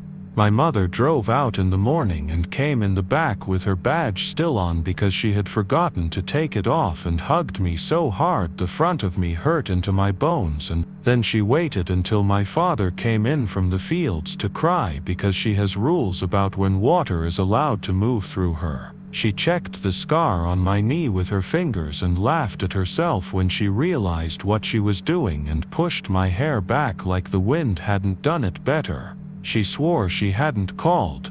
She held her cell up and showed me the log with the call to the sheriff marked and nothing else. We played the machine and she listened to her own voice tell her son not to open the door, and she made a small involuntary sound like a ligament going where it shouldn't and put her hand to her mouth. The deputy who had been with me overnight rubbed his face like a man who has too much stubble for the hour and said sometimes phone lines do this when a dust front rubs them. He said sometimes sound bounces inside a thing and finds the path of least resistance, and that path ends up being a voice. He did not believe himself, and he did not want me to have to be the one who did. That should be the end. The world would like that. You put a period on a day and you eat dinner over the same countertop and you tell yourself the phone is just a phone and not a mouth. But the wind kept coming that summer, and 3 nights later at 8:31 again the landline rang, and when I picked up without meaning to, without courage, without any plan I would want to claim, the whisper pressed itself to me in a way that can only be described as love that has lost its paperwork. "Don't open the door," it said. "I won't," I answered. "Because this was our liturgy now." "Good," it said. And then soft thank you. We changed things. My father put a deadbolt on the utility closet, because he believes in metal the way some men believe in scripture. LP and L replaced the run to the pole, and stapled it neat like a man who can't stand a shirt that puckers. We kept the landline because old ways don't go away here. They just gather dust. When the weather turned, and the dust stopped trying to teach us new shapes, the phone quieted. At night I could hear the pump jacks out on the road where the land is old and produces, and the sound felt like a song no one wrote and everyone knows.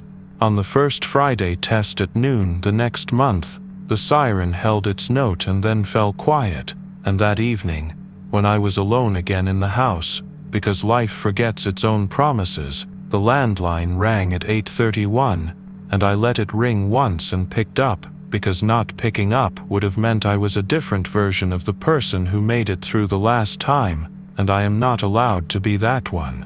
The whisper came exactly the same. It told me what not to do. I said I wouldn't. It breathed. I set the handset down slowly and did not hang up, so that if what lived at the other end needed to live through me for a moment it could. The wind shifted sometime after midnight, and I woke from the taut sleep you get when your bones wear attention like a coat to the sound of our screen door tapping its frame in a pattern that is not a weather pattern. The house knew it too. I sat up, and the dark had weight. The phone on the wall began to ring, a sound you would think would be a comfort and is not when it shares a bed with this. I walked to it and picked up, and the voice whispered the same warning, and I said yes because that was all I had, and she said good, and I hung up because the act of hanging up gave the world an ending, and I needed one somewhere. At the front door, a knock answered my muscles like a reflex test. Gentle, polite, the kind of knock you call sweet if you trust sweetness. "It's me," a voice said, my mother's, not whispering. "Sweetheart, open." I smiled because she had learned, and then the smile went away because she never calls me sweetheart through a door. She calls me by my name, and then the thing that makes a joke out of homework. I put my eye to the peephole and saw nothing, which is worse than something, and I kept my face there and said the code word, and the voice said bluebonnet, and then repeated it with the wrong stress, heavy on the last syllable, like an actor hitting a line break. It breathed into the crack around the door, and the smell of caliche and the inside of wire visited me. I put my hand to the deadbolt, and my mother's whisper slid into my ear from the wall and said, "Don't," and I stood there with my hand on it, and the deadbolt enjoyed the way my sweat made it warmer. I did not open. The voice on the other side of the wood waited, and then knocked again, a little harder. It said my name. It said please in the way people say it when they don't need to remind you you're the kind of person who opens to that word. Behind me, down the hall, the utility closet door ticked as it cooled in the night air like a car engine in a driveway after a long drive. The sound came regular at first, then slower, like counting sheep that refused to jump. I stood and measured the space between my chest and the door, and decided that pressure could be love, and it could be murder, and tonight it would be neither if I could do anything about it. The knocking stopped. The porch took a breath. Far out over the cotton I heard a high, thin whining, and it took my city ears too long to know what it was. Coyotes. A chorus on the old irrigation ditch. The voice on the other side of the door moved into the space between my ear and the wood, and spoke in my mother's weekday voice, the one that texts the grocery list from a stoplight, and tells Dad not to forget the keys again. "I have pie," it said, and laughed a little at itself, and with that little laugh it made a mistake, because my mother does not laugh at her own pie. She says it is too sweet, and gives me the bigger piece and tells my father to stop pretending he doesn't want any. I laughed back without meaning to, and the voice on the other side swelled like a lung and put its whole weight against the door. The chain creaked and I stepped back, and if you haven't seen a chain be the difference between two worlds, you have not learned much from West Texas. It stopped after a second that lasted long enough to teach the calendar new months. It stopped and wheezed, and then it stilled itself and the landline rang behind me, and I turned and there was the sound of my mother in the wall again, whispering, the only sentence she had ever been allowed to own in this house, and I went to her and said I know, and the refrigerator motor turned on, and the world made a decision to continue.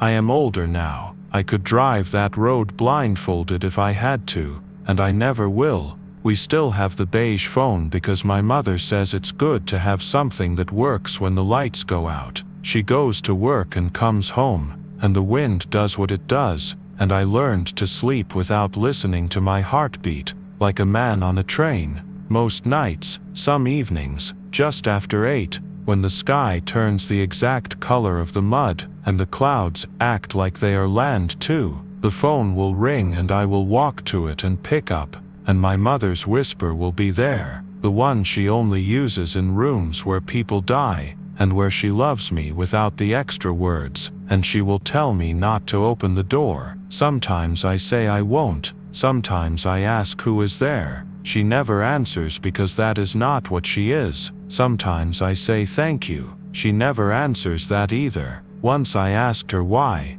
that night, why me, why our line. The static lifted a corner of its dress like it was going to dance and then set it back down like this wasn't that kind of party. Because you listened, she said, and the breath on the wire shook me. Last spring, a storm took out half the poles on our road and LP and L strung new line. The copper sang different when the wind found it. I thought it would end then, that whatever lived in the line used the bends potholes put there and the old insulators, and now it would starve. The first Friday test came and went, and on a Tuesday at 8:31, the beige phone rang and I walked to it, and did not let the memory of that knob turning in the utility closet climb back under my fingernails. I picked up and the whisper came and told me what to do. I said I wouldn't open the door. Good, she said, and this time there was something else behind it, not another voice, not laughter, a smaller breath. I held like an idiot, and like a priest, and in the far part of the line I heard a boy, maybe 12, maybe older, maybe me, maybe not, and he said, "Is it safe?" And my mother's whisper told him no, and it told me no, and it sank into the copper and said thank you in both directions. Last week before dawn, my father knocked on my door soft and told me to come see. The sun had not made up its mind, the dust had, and it lay low and tired. On our front step was a pie tin. It was empty and clean, and smelled like nothing. In the middle was a bluebonnet from a field that does not exist out here except in yards where women make the soil pretend. There are no bluebonnets near our house. The stem had been cut with a pocket knife, or with teeth. My father picked up the tin and turned it in his hands and said something about pranks, and my mother looked at his mouth and did not argue with him. And when they went back inside, I took the flour and dried it in the pages of a book I never finished. And sometimes when the phone rings and I pick up and the line breathes and tells me to keep the door closed, I look at that pressed blue thing and understand nothing except this: some warnings do not save you. They keep you in a place where you can hear the next one. A week ago, through a wind that pressed grit under the door, in a thin line like writing, someone knocked at the front, sweetly, like they belonged, and the voice in the wire told me not to open, and I didn't, and I will keep not opening until the day I don't, and then the door will do what all our doors eventually do, which is make us into the next voice on the line, teaching the boy who lives here after me what he is for. I came back to Brownfield because my dad said the swamp cooler was acting up, and my mom had a wedding in San Angelo, and they both decided, like people do when they have a college kid within an hour's drive, that I could come house sit for the weekend. Finals were over at Tech. My roommate had gone home to Wichita Falls, and the idea of my own bed and my mother's freezer full of tamales felt like a bribe that didn't even have to be named. I drove in on 380 in a wind that pushed the dust across the fields in long, pale sheets, the cotton stalks black and stiff in their rows, the center pivots parked like giant insects. Brownfield's water tower looked the same as it had when I was 13, and wanted nothing more than to leave. The town smelled faintly of fertilizer and dry dirt, and my dad's garage when you first pull it open in June.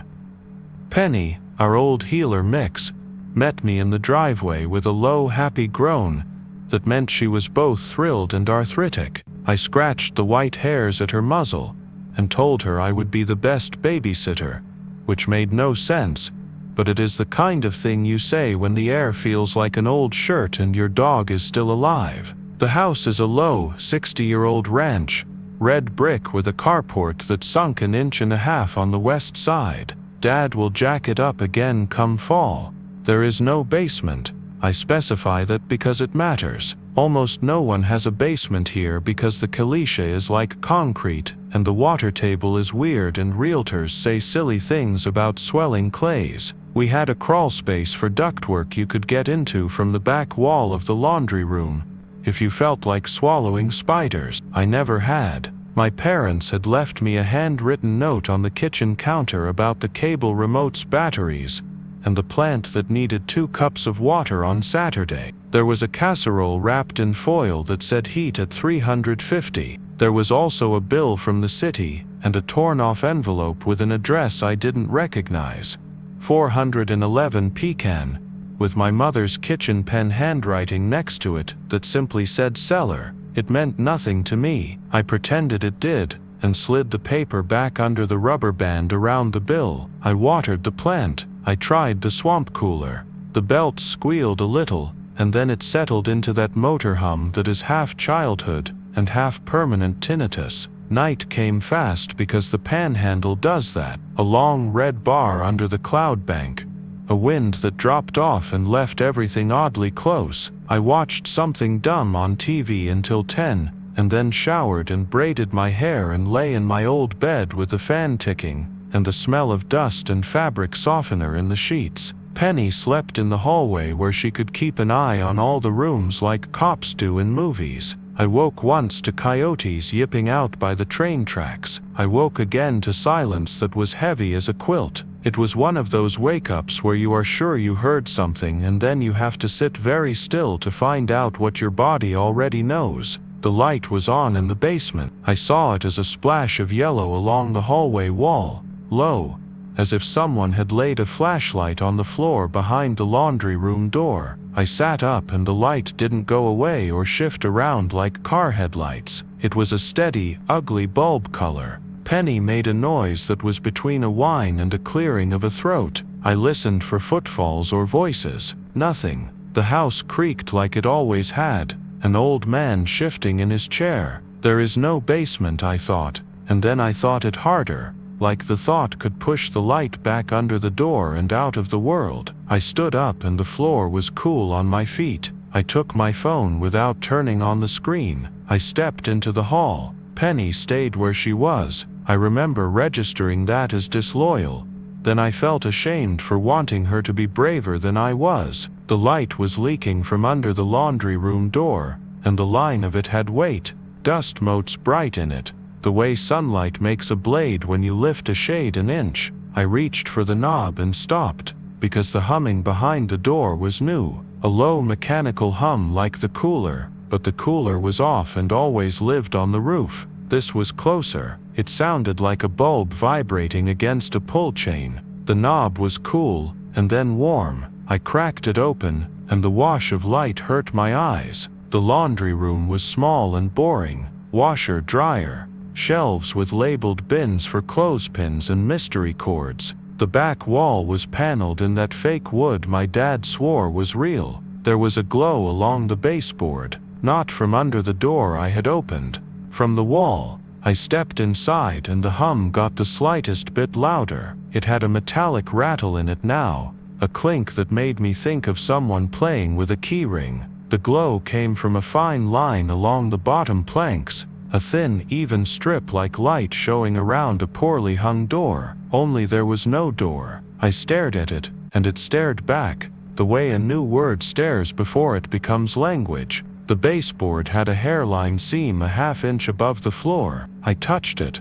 The wood was warm, and not because the house was warm. A draft breathed through and smelled like wet dirt, not damp laundry, not southwest dryness, fresh, cold, wet dirt with a hint of something sour, like a jar you left in the back of the fridge. I should have called someone. That is one of those sentences that belong to later. I got a butter knife from the kitchen because I couldn't think of anything else and came back and slid the blade into the seam like a kid worried about scratches on a landlord's floor. The board lifted cleanly, smoothly, as if it had hinges you couldn't see. It came up with a weight that told me it was real wood despite my dad's tales. The panel lifted to reveal a rectangle cut into the floor where no rectangle should have been. There were 3 steps descending into dirt, and the 4th was a spread of earth flattened by foot traffic, and beyond that a rough room carved out of the ground with a bare bulb hanging from a wire and a shadow swinging on the wall, where the chain tapped it. That was the clink. The chain clipped the bulb every few seconds when the house breathed. The bulb's light was that sick heat of a low-watt bulb from a garage, and it made the dirt look yellow and close. There was a basement in a house that did not have one. It waited under the laundry room like a secret that had simply become bored with being secret. I called out hello because I have never been good at not announcing myself. My voice went down and sat in the dirt and did not come back. Penny stayed in the hall with her head low, and her ears pulled back. She watched the open square with the look dogs use when they see you hold a nail clippers. I put one foot on the first step and felt the wood give the smallest bit, and the shift of cool air around my ankles. I had a picture come into my head that felt like a memory, though I had nothing to attach it to. A little girl in a green dress on those steps with a mason jar. Her foot was dirty, and the dirt was damp enough to pack. She was counting, and her voice was flat the way little kids get when they are focused. I blinked and the image flinched away. I went down because I had already put my foot there, and because leaving it open and unknown felt worse than knowing. The bulb's chain tapped the glass and the sound was as steady as the clock over our stove. The room wasn't large, maybe 10 by 10. The walls were dirt held back by wood planks. There were shelves made out of old fruit crates, and those held jars with labels that had been written in someone's careful cursive and then bled, and I could still read words like peaches and beets and a date that looked like 1967. I was born in 2004. My parents bought this house in 2008 and redid the laundry room the summer after. The dirt floor had a path worn into it that circled to the right and disappeared into darkness. I could not see where the basement went. The bulb did not light the far wall. It lit exactly this room, and the first 5 feet of the path and no more. The edge of the light was precise. It stopped on the lip of something that did not like to be seen. There was another sound under the chain's tapping, a low ticking I recognized and could not place. I stood there listing every machine I had ever used, and then it came to me with a drop in my gut that was almost laughter. A Geiger counter like in the old movies, a click that sped and slowed like rain. It wasn't that, of course, it was water, a slow drip somewhere in the dark that had found a hollow and made a metronome out of patience. I touched one of the jars because I am that kind of person. The glass was cold, and the label paper was wet, even though the jar sat on a shelf that had no damp on it. When I lifted it, I saw there was no shadow under it, though there was a shadow under my hand. The chain tapped the bulb. Penny whined and then turned away, and padded down the hall toward the front door. She went to sit with her back to the door like a guard, and I cannot tell you how hard I took that. The path to the right smelled older than the room. I took 2 steps, then a third. The light followed me the distance you would expect until I crossed some line, and it did not. My shadow cut across the dirt ahead and lay there like a black mat, and when I stepped beyond the bulb's reach it lifted off the ground and settled on the wall, and in the second that happened, I think I felt someone step around me to stand in the light behind my shoulder. A little girl-sized someone who put her hand just above my elbow as if to steady me. I turned with my mouth open to say I know you, and there was no one there. There was no one there, but the light shifted on the wall, as if something small had moved, and the path breathed cold up my shirt. I tell myself I kept going because I am not superstitious, and because I am reasonable. The truth is I kept going because once you stand in a place that absolutely should not be where it is, you fall under a gravity that is not the Earth's. There is curiosity, and there is its older sister that doesn't much care what you think. I took my phone out and turned on the flashlight.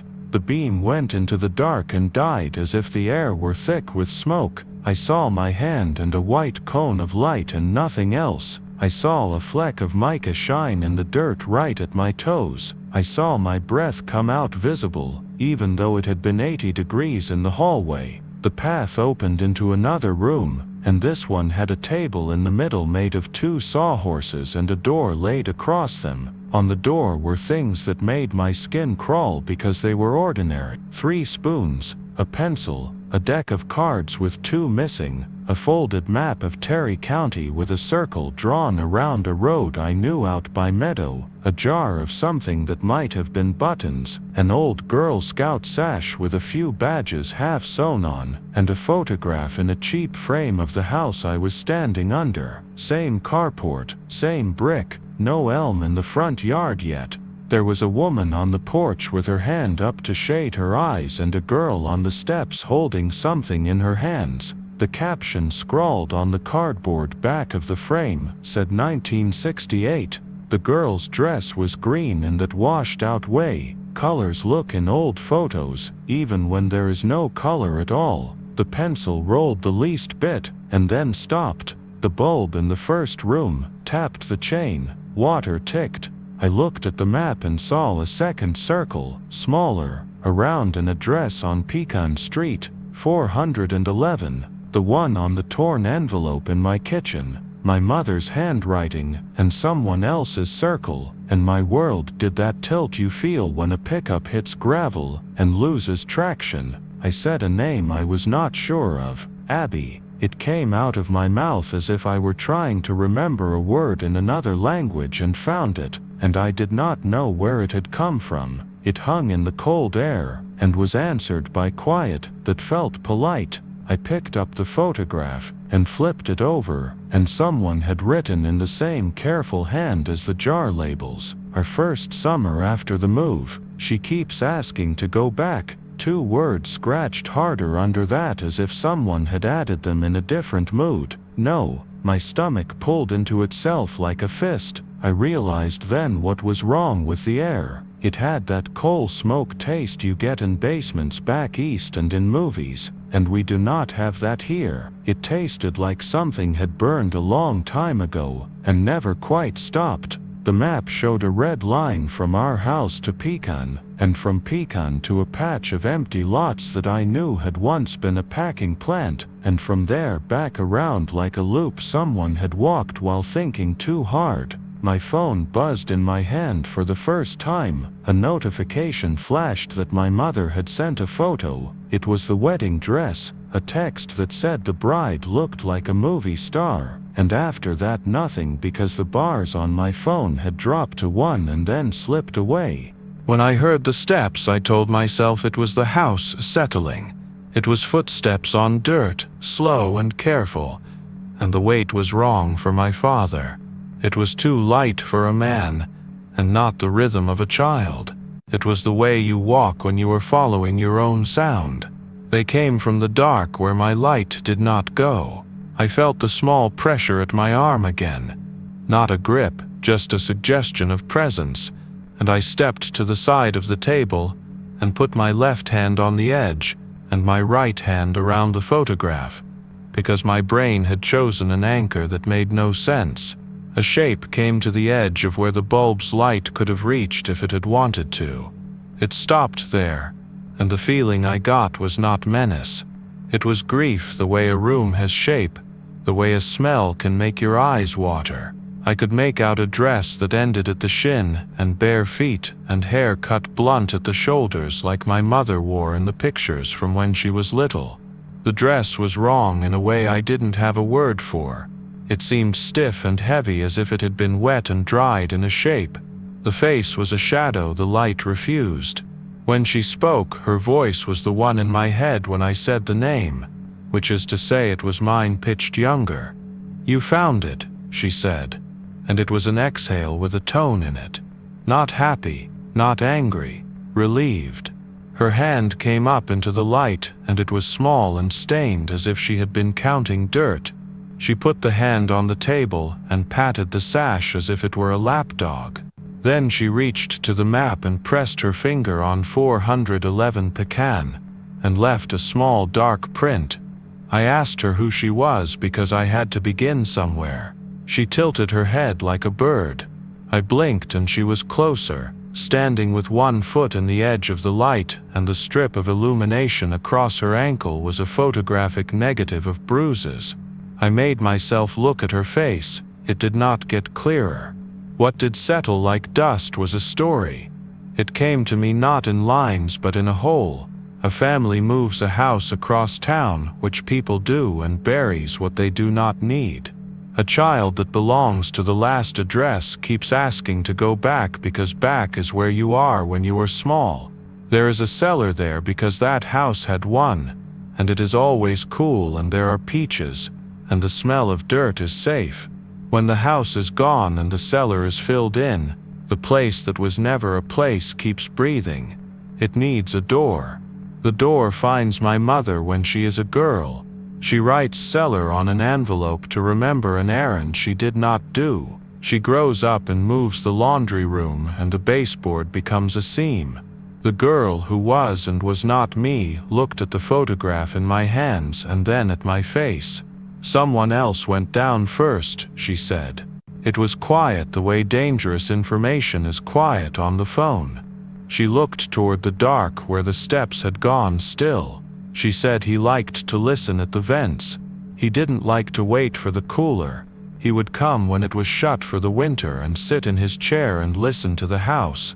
I realized then what the other sound had been in the hum above the chain. a second hum low and steady, that had a cadence like breath through sinuses. I had grown up with that sound in summer. I had not asked what made it. Something moved behind me in the room I had come from. It was slow like syrup. The bulb wobbled a little, and the chain missed the glass, and the absence of the tap made my skin go tight. I put the photograph down, and it lay there at an angle that made the woman on the porch look like she was leaning further. Penny barked once from the front of the house, that hard shout dogs use when they want to sound bigger. It strangled off in a yelp I hated. And then there was the frantic sound of claws against hardwood, skidding, scrambling, a body that couldn't get purchase. I turned without thinking. The girl's hand closed on my elbow and held on. It was cold and small and very strong. "Do not go up," she said. And it was my childhood voice with the hollow knocked out of it. "He is sitting up there. He will be at the vent with the cooler off. He will hear you before you feel him." I yanked my arm free because that is what you do, even when you know it is stupid. I ran up the path that turned to the left now, as if the basement had changed its mind about architecture. The bulb flared and made a sound like a moth cooking. The chain tapped the glass twice like a warning. The steps were there, and the square of light toward the ceiling had gone soft around the edges, the way a puddle of oil looks under fluorescent lights. The hum above me had taken on a tune. It was breath through a throat that had been damaged and healed badly, and it had a whistle at the end of each exhale like a kettle that never gets to boil. I put my hands on the top step, and the air was warm enough to make the sweat on my lip break. Penny's claws scratched and then stopped. Her silence hit me as a physical blow. I came up on my knees and shouldered the panel higher and slid into the laundry room. The seam fell back into the baseboard and became respectable. The light under it kept shining. The room was wrong in the way a hotel room is wrong after you have been thinking too long. The washing machine was not ours. It was an older model with a dial you had to pull to make it start. The shelf with clothespins held glass baby food jars with screws in them, and hand-lettered labels that said things like nails and fuses. There was no noise from the hallway.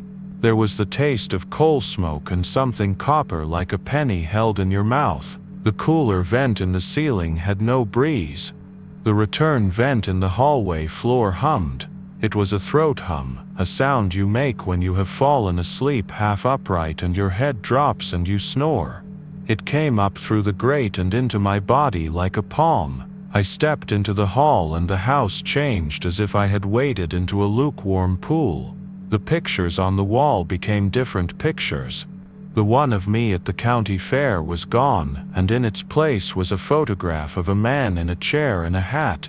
His head was thrown back as if he was laughing, though the angle made it look like a neck broken by a wrong word. I could not see his face. The hallway rug had brightened. It was the one we had when I was small, before the dog tore the fringe and my mother replaced it with something uglier that she said would be practical. The rug smelled like bleach and old dirt. Something slid soft under the door of my parents' room. It snaked out as a thin line of shadow and then drew itself back in like a tongue. The hum in the vent rose and fell. I stood there helpless with the understanding that I was inside someone else's story and that the ending was set in a place I couldn't see. I said "Dad" in a voice that felt like you say a magic word when you are 5. The hum laughed. I heard the chair move in the room.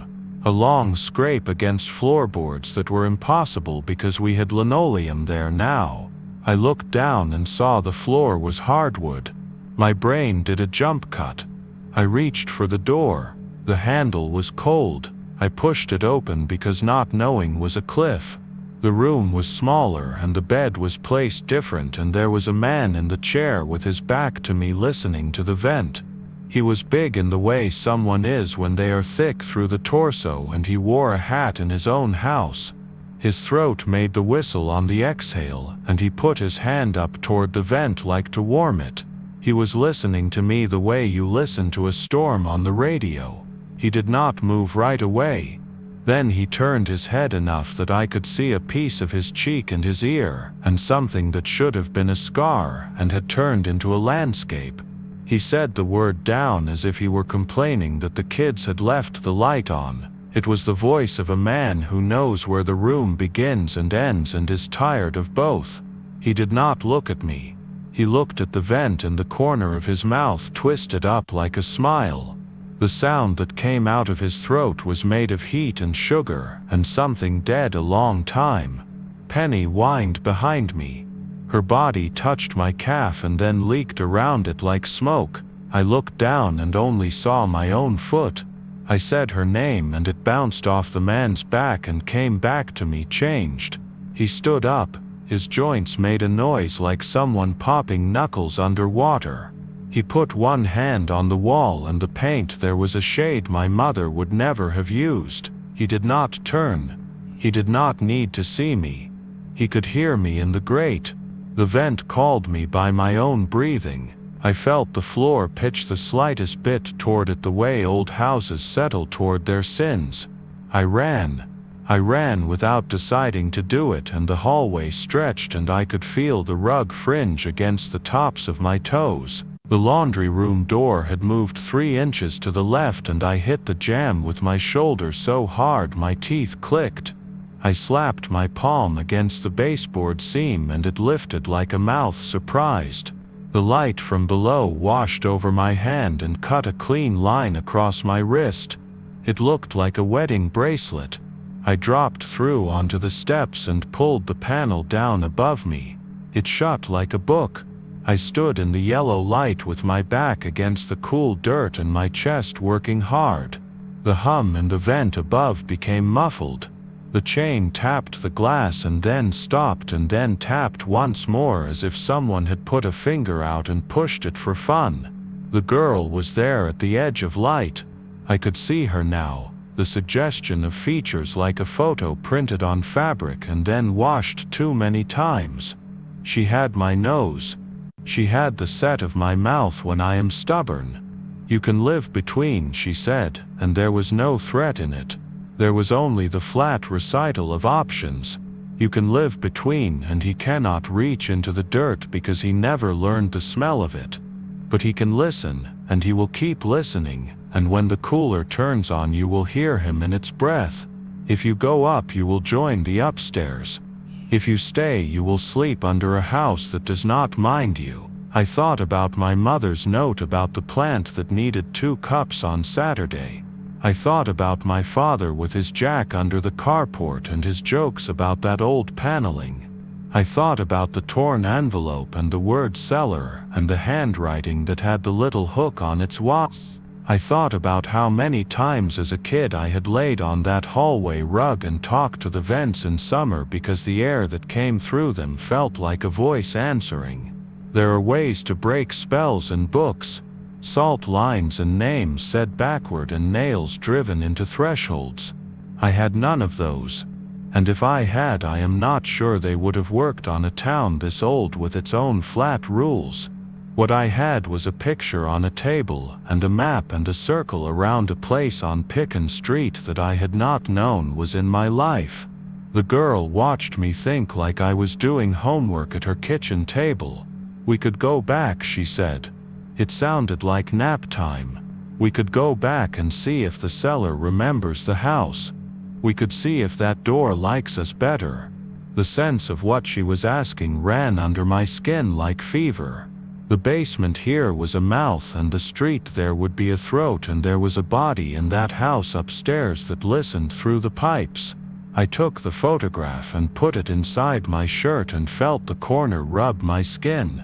I took the sash and tied it around my arm. The girl took my hand and her hand was cool and dry and felt like it had been in dirt all afternoon. We went along the path that did not take the light with it. The bulb stayed where it was and the chain tapped once and then not at all. There was a wind in the dark that did not come from any direction. It smelled like peaches that had fermented and like something under a sidewalk in summer. The path sloped down and then up, and then there were stairs that ran at an angle that made my knees hurt. We climbed and the air warmed and the taste of coal smoke lifted off my tongue. We came to a wall that looked like any wall in dirt, and I felt how thin it was. On the other side was a room with boxes of Christmas lights and the sensible spray bottles my mother keeps, and on the other side of that was a hallway rug we used to have. On the other side was a man who listened and would keep listening until the house fell down, and maybe after. Because some acoustics never die. The girl put her ear to the wall and smiled.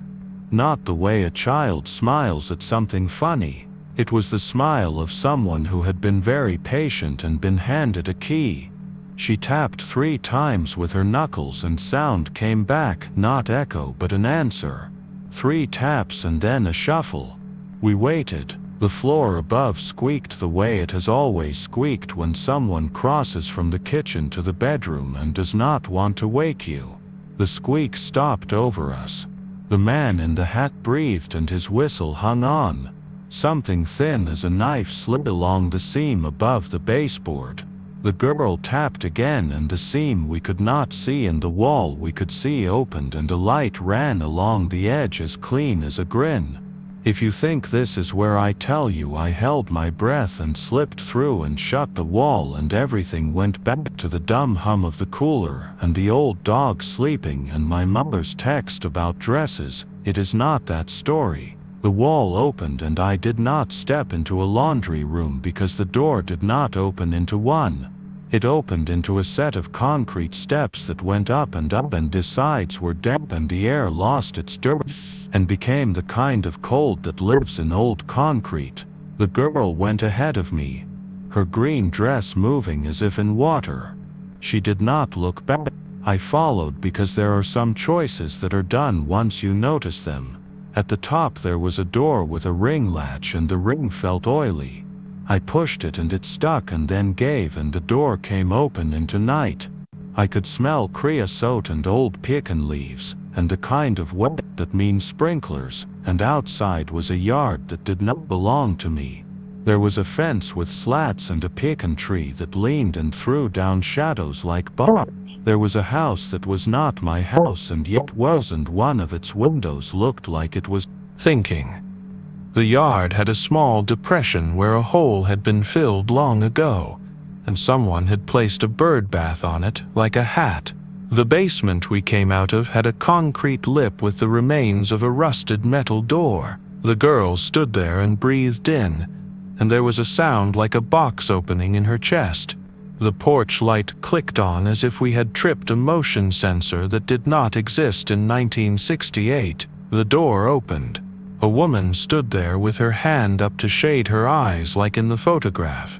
She was no one I knew, and exactly my mother and someone's memory of both. Her face changed when she saw the girl, not the way you think, not joy, not horror.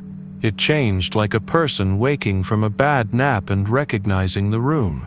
She took 1 step onto the porch. The girl did not move. The woman reached and the girl said no with perfect calm and turned and put her hand on my sleeve, and in that motion I saw the whole thing again, the loop and the refusal, the word scratched on cardboard, and I understood that some doors you open and you cannot close because they were never yours. The man upstairs was no longer upstairs. He had found a different upstairs. When the porch light came on, the street behind me went quiet in that special way small streets do at 10 when the TV light bleeds blue in living rooms. A car passed 2 blocks over. I heard a voice from a radio that might have been a game. Somewhere far away in the town of Brownfield, a cooler belt squealed and settled and a hum began. It was a voice looking for a vent. Penny never came when I called her again. My mother texted in the morning about the dress and the cake and asked me to send a picture of the plant. The text arrived 3 days later with yesterday's date. The baseboard in the laundry room still looks like a baseboard unless you kneel and run your nail along it. There is a softness, a give, like a scar. I have not told my parents because the words would sit in the kitchen like a family member. None of us invited who will not take a hint. The torn envelope is still under the rubber band. Sometimes at night when the wind dies, the house breathes. The chain taps the glass if I let it, and if the cooler is off and if I lie with my ear to the vent, I can hear a man with a whistle at the end of his breath. He says down like he is scolding a child for leaving lights on. I say nothing. When it gets very quiet, I hear another sound, the small click of a jar lid being loosened and tightened by hands that never learn to like upstairs. I say Abby under my breath, and it is my voice and not, and somewhere under this town a door opens and stays that way.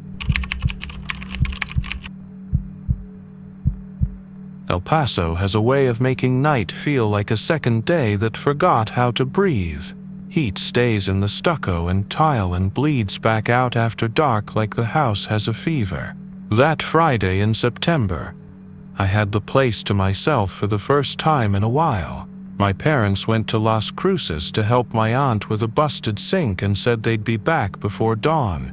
They left enchiladas in foil on the counter, a note reminding me to lock the back slider even though it sticks on its own, and the tone in my mom's voice she gets when she's trusting me and daring the world to try her. Our house sits on the west side, closer to the mountains than to the border. A ranch layout that's all line. You walk in, and the hallway runs straight past the bedrooms to the kitchen and the yard beyond. If you sit on the couch, you get the whole view like a long shot in a movie. Growing up, that hallway was where you learned shadows. In the afternoon, it fills with a hard, high light until it looks like a tunnel bored through a rock. At night, with the kitchen lights off, it makes a black mouth. When the evaporative cooler was still a thing, the hallway had the smell of wet cardboard when it ran. We switched to a real AC this year, but my brain keeps the old smell like a memory you can't throw away. I set up my evening like a kid playing house. Microwave popcorn, a glass of Coke sweating circles into the coffee table wood, the sound bar low so the house could keep its noises. The Ring camera in the kitchen sat facing the island. My dad bought it after a rash of break-ins got posted on Nextdoor, and he convinced himself that a little square with a blue light could fight off anything. He put one on the kitchen counter pointed toward the sliding door and a second over the garage door. It annoyed my mom until she figured out how to use the app to yell at me to take chicken out of the freezer without getting off the couch. I had the app open because I like seeing the little timeline of motion notifications in a neat row. It makes the night look organized. Half an hour into a dumb slasher I wasn't really watching. A shape crossed the far end of the hallway. Not a full person. More like the light at the back stuttered and knit itself into something with a head and shoulders and then unknit when I blinked. I sat up. Headlights, I told myself. Except the blinds on the slider were closed and our street doesn't get through traffic after 10. The AC cycled on and the vents pushed cool against my ankles like a cat. I settled back down because once you admit a shape is a shape, you have to decide what you are going to do about it. And I wasn't ready to be the kind of person who gets up and checks. It happened again 10 minutes later. Slower. The shadow stretched across the hall, paused like someone standing just beyond where the wall turns into kitchen, then pulled back. The head shape was wrong. Oval, then longer, then a brim. I held my breath the way you do when you're trying not to scare small animals. On the third pass I paused the movie, because I didn't want the TV to share the blame if I later told this wrong. The shadow came and stayed. The upper edge had that hard horizontal line like a hat brim. He didn't lean, he existed. I realized I could hear my heartbeat in my ears, and there's an age where that stops being comforting and starts feeling like too much of you is on the surface. I opened the Ring app. The kitchen camera was aimed down the island, catching the sink, the thing of bananas my mother insists will be eaten someday, and part of the slider. I scrubbed back on the timeline to the first moment I thought I saw something. The video loaded with that little spinning circle that makes you hate your own Wi-Fi. Then the kitchen appeared and there he was. He stood near the far end of the island, facing the slider. Tall, not giant, but he had that longness that makes you understand the concept of reach. A dark coat brushed his knees. His hat had a wide brim and a crown big enough to look old-fashioned. His face was shadow. I could make out the ribbon around the hat and the line where his coat met his collarbone. He wasn't moving, not frozen like a pause screen. A live stillness, the kind you can spot in a person standing in a crowd who is paying attention while everyone else is talking. The timestamp said 8:46. I scrubbed back further. He was there at 8:12, one hand on the back of a chair like he was steadying it. At 7:55 he was a foot to the left. At 7:22 he stood in the exact same spot he was in now. Weight shifted slightly to one hip. He had been in our kitchen most of the evening while I ate, while I poured my Coke, while I walked down that hallway twice to pee. The camera had recorded him with the same politeness it used on moths and my mother yelling at me from HEB to preheat the oven. I wanted something to be broken. Apps glitch, cameras catch reflections. But the light in the clip came from our stupid under-cabinet LEDs my dad installed, and they cast that particular warm white that makes everything look like it's in a housewares catalog. The man's hat cut a perfect dark pie out of that light where the brim blocked it from his chest. When he turned his head the tiniest bit, the shadow moved the way real things do. I tapped Live View. In real time the kitchen looked exactly the same. The man stood where he stood. He had shifted. His head was angled toward the camera.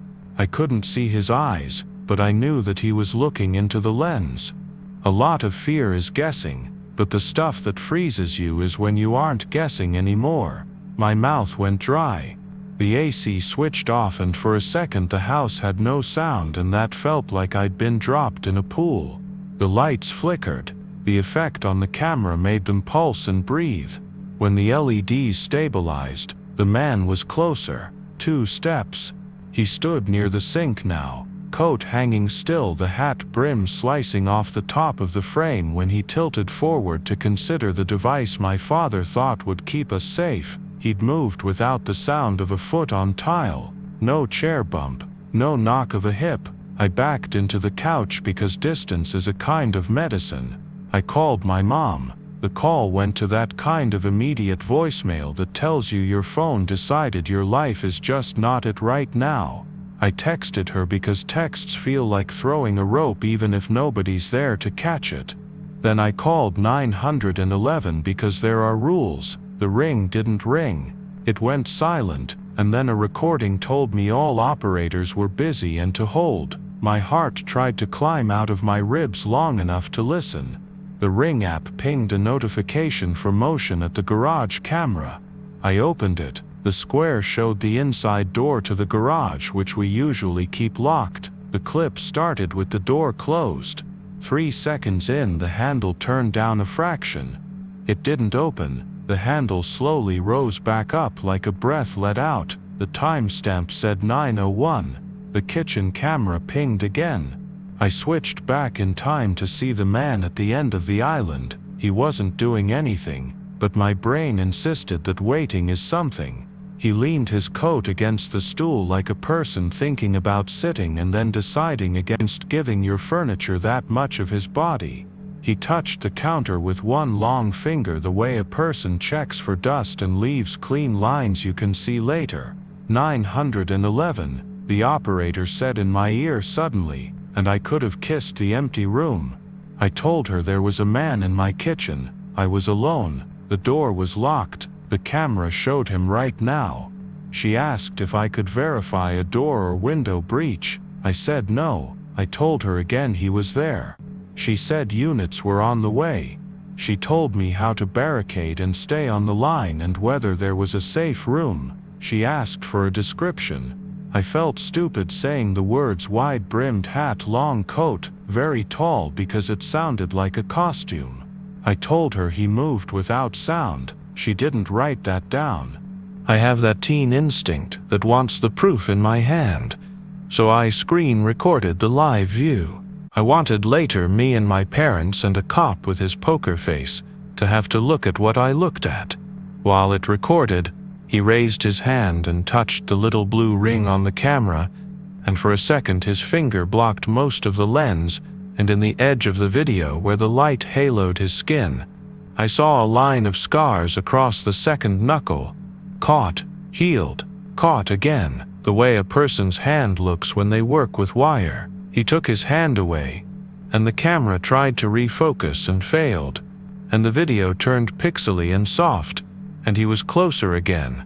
And then the pixel mush explained itself by becoming his coat, and then nothing because it had maxed out what it could do. I stood up because sitting was the thing that might kill me. I didn't go toward the hallway. I went to the front door and checked the chain and deadbolt, and then hated how loud those metal parts sounded. The operator told me to stay where I had light and a phone charger. I focused on stupid details because the big detail was complete and didn't need my help. A gecko clung to the outside of the porch light. The fridge motor rattled like it was about to fail, which my dad had promised to deal with for 2 months. The neighbor's wind chime made a glassy sound that fit with the idea that a hat could stand in your kitchen and gravity would keep playing fair. The app gave me a notification I had never seen. Event storage unavailable. When I tried to rewind, everything between 7 and now went gray. The only clip I could play was a 20-second thing from the garage camera at 6:03 where my dad had left to get ice. There was no record of an evening where a man leaned on our counter and put his hand on our sink and watched the slider for hours without moving like a thing that could get bored. I thought to physically look down the hallway, because it felt like I had been trusting a little screen too much and maybe the house would punish me for not looking at it directly. I stepped around the couch so I could keep one foot hooked back in case I needed to fling myself behind it, and I stared into the hallway. The kitchen lights were on because the camera sees only what you give it. The hallway itself looked empty. The air above the tile had that faint shimmer heat gives even at night in El Paso. Then, like someone walked into the top edge of a light beam, a hat brim slid into view. The man's head moved first, then his shoulder. He didn't lean. He extruded into the hallway the way darkness pours out of an unlit room. Seeing it with my eyes hit me in a way the video didn't. My body understood and started making decisions for me. It lowered me without my permission into a half crouch and moved me sideways toward the coat closet and the hall bathroom. "Officers are pulling up," the operator said. "Do not approach the subject. Stay where you are." When the patrol car turned onto our street, the blue flash ran the length of the hallway from the living room wall and broke into little fish of light on the tile. The brim slid back behind the kitchen wall like a person who didn't want to be a person anymore and preferred being in absence. Someone knocked loud, the knock that tells you training trumps courtesy. "Sheriff's office," he called. I went to the peephole and saw a man with a bar of light on his chest and dust in his eyelashes. He had a partner behind him angled toward the yard. "Code word," I said through the door because my mother has raised me to enjoy being annoying when safety is on the line. He named the street behind ours where our back fence faces, which is what she'd told the dispatcher to say. I undid the chain and the deadbolt, and they slid in quickest without shoving the door into my face. They moved businesslike down the hall with me behind them because I wasn't going to be in any room by myself now. The first officer kept his gun down and his flashlight up, and together those two things look like religion.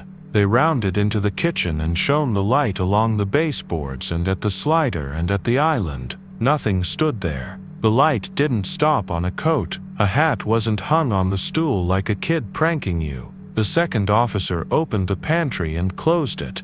He put his hand on the counter and then wiped it off on his pant leg like the house had handed him something unwise. He asked if anyone else could be home. No. He asked about back doors and windows. The slider's lock punctuated their questions with that cheap click that sounds like lying. He asked to see the ring footage. I gave him my phone. The feed loaded to an empty kitchen, a bag of tortillas on the counter, a watermelon magnet on the fridge. The timeline had nothing to say. I tapped my own screen recording and handed it to him like a person pushing a dead fish at her mother. He watched in that cop way where you can't tell if his brain is making a list of reasons you are insane or a list of places to look where crazy things live. "Sometimes these glitch," he said. His partner said, "Sometimes what you see is real." They went out the back with a backyard flashlight sweep, which is a sweep that convinces exactly one person in the world, and it is the person doing it. They opened the garage and checked the attic hatch and pressed fingers to dust to see where dust wasn't. The attic dust wasn't disturbed except for the reptile track of a mouse. The garage door into the kitchen hadn't been forced. It had that thin dark line where soles were the bottom smooth. They took my information and my parents' numbers and said they'd cruise the street a couple of times and I should call if anything changed. When the first officer looked down the hallway from the front door, he did what people do when the view goes that long and straight. He looked taller. When they left, the house felt bigger and emptier at the same time. It made two new sounds right away, as if it had been holding them in. The fridge clunked. The AC return whined. The Ring camera's blue light blinked once and then stayed steady. I went to the kitchen because if a thing has been your enemy for 2 hours and you decide to hate it from a distance, you will become the kind of person who never walks past mirrors. I set my hand where he had set his. The laminate felt like laminate. I bent down to look at the counter edge, and there, in the matte pebbly fake stone, was a clean line my mother wouldn't have left. A finger had run through the dust layer there and made a thin path. It wasn't proof. It was enough for my stomach to fall, as if an elevator cable had asked itself if it was tired. On the floor by the stool, the light found a mark I have not told my parents about. A black scuff in a shallow curve like the edge of a heel had turned there slowly. We wear socks in this house. We take our shoes off by the door. I rubbed at it with my thumb and it didn't move. For a second I imagined the scuff curving and completing itself into a circle. I stood up too fast and saw snow explode at the edge of my vision. I did not want to turn my back on the hallway. I took my phone and a charger to my room and closed the door and then opened it again, because the only thing worse than the hallway being there was the hallway not being there. I lay on my side so that the doorway was in the corner of my eye, and I watched the Ring timeline pretend our evening had been a polite blank. I set the app to notify for every motion and then turned the volume down because I had figured out a thing about fear. It isn't a spike, it's a line. It hums. I must have slept. I woke with my mouth open. There's a way you wake that feels like you were listening while you were gone. It was 2:13. The room had that thin dark blue you get toward morning. The house was a throat and the AC was a breath. My phone was warm against my face. I had a new notification. Person detected at kitchen. The clip was 15 seconds. I tapped it with the guilty quick hunger you get for the thing that will ruin you because you already chose. The video opened on the island. The camera was angled a degree lower than before, which made the countertop look like the deck of a ship you could walk off. The frame held for a beat like nothing was going to be the thing that happened. Then a hand came into view from below the field and set a hat on the counter. The brim filled most of the picture. The crown was high and had 3 divots like a style you see in pictures of men standing in newspapers that turned brown before you were born. The hand withdrew. The hat sat there for 1 full second and then fell backward and out of frame as if the counter had sighed. I sat up and felt that strange cold heat the body gets when it's not sure whether to run or faint.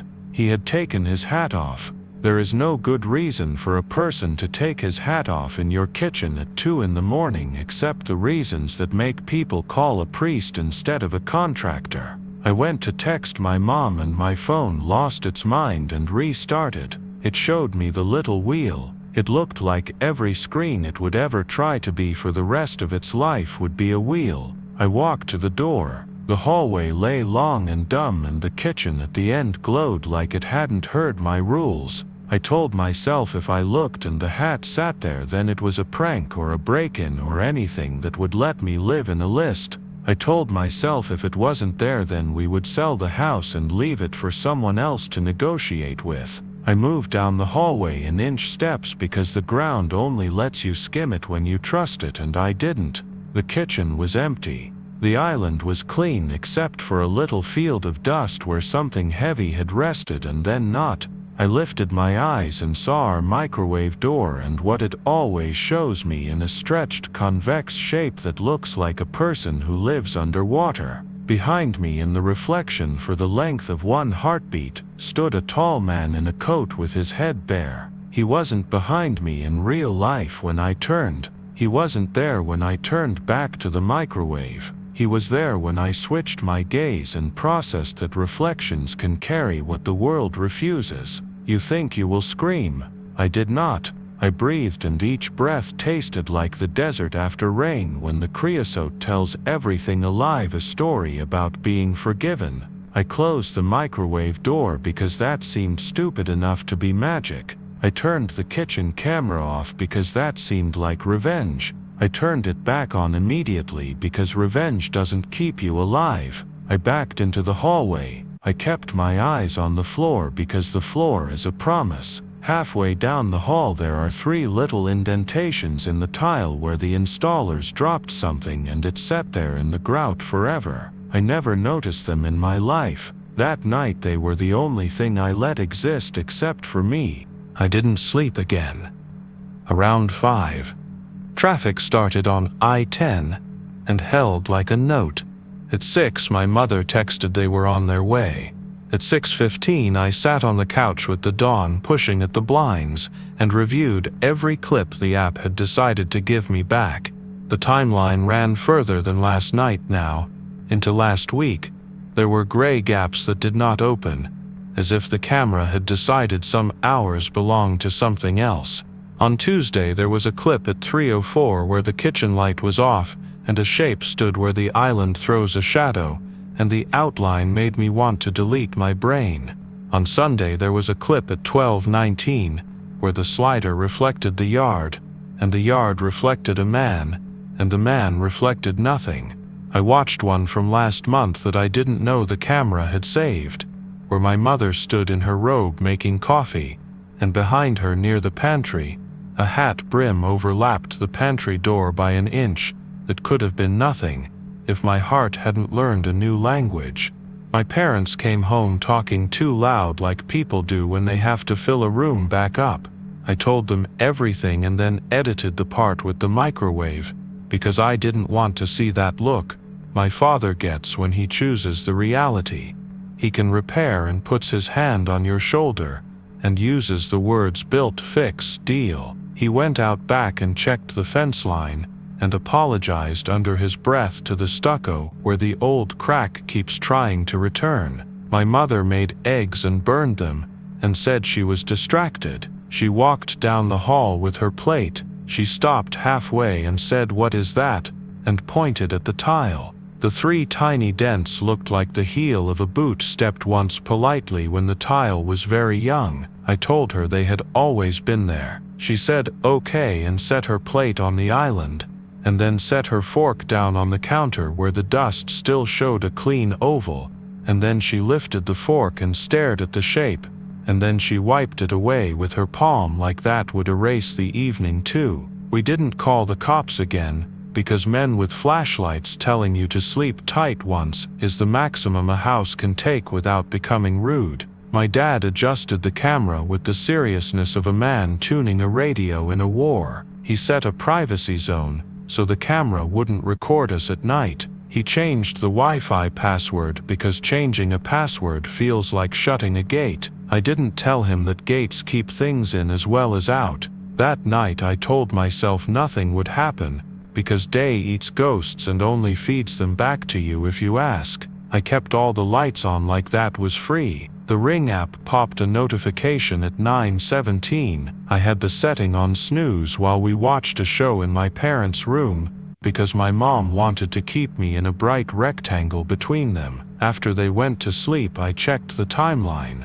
There was a new clip at 9 o'clock in gray I couldn't open. At 9:03, a 5-second person detected with a thumbnail that looked like the corner of a coat. At 9:06, a clip labeled pantry opened. The thumbnail for that one was a wedge of black from a door shaped like a knife. I told myself we were all three home, and that made the world behave. I turned off my light and lay down and stared at the ceiling. Somewhere between thinking about next week's math test and whether I could ask my dad to move the camera to face the bedrooms for a while, I drifted. I woke at 2:32 with thirst that felt like a symptom and not a need. I went down the hall with the childish hope that if I didn't turn on any lights, I wouldn't be visible to a concept. I got water. I stood at the sink and listened to the AC breathe. I turned to look at the pantry without meaning to. The door was open by 1 inch.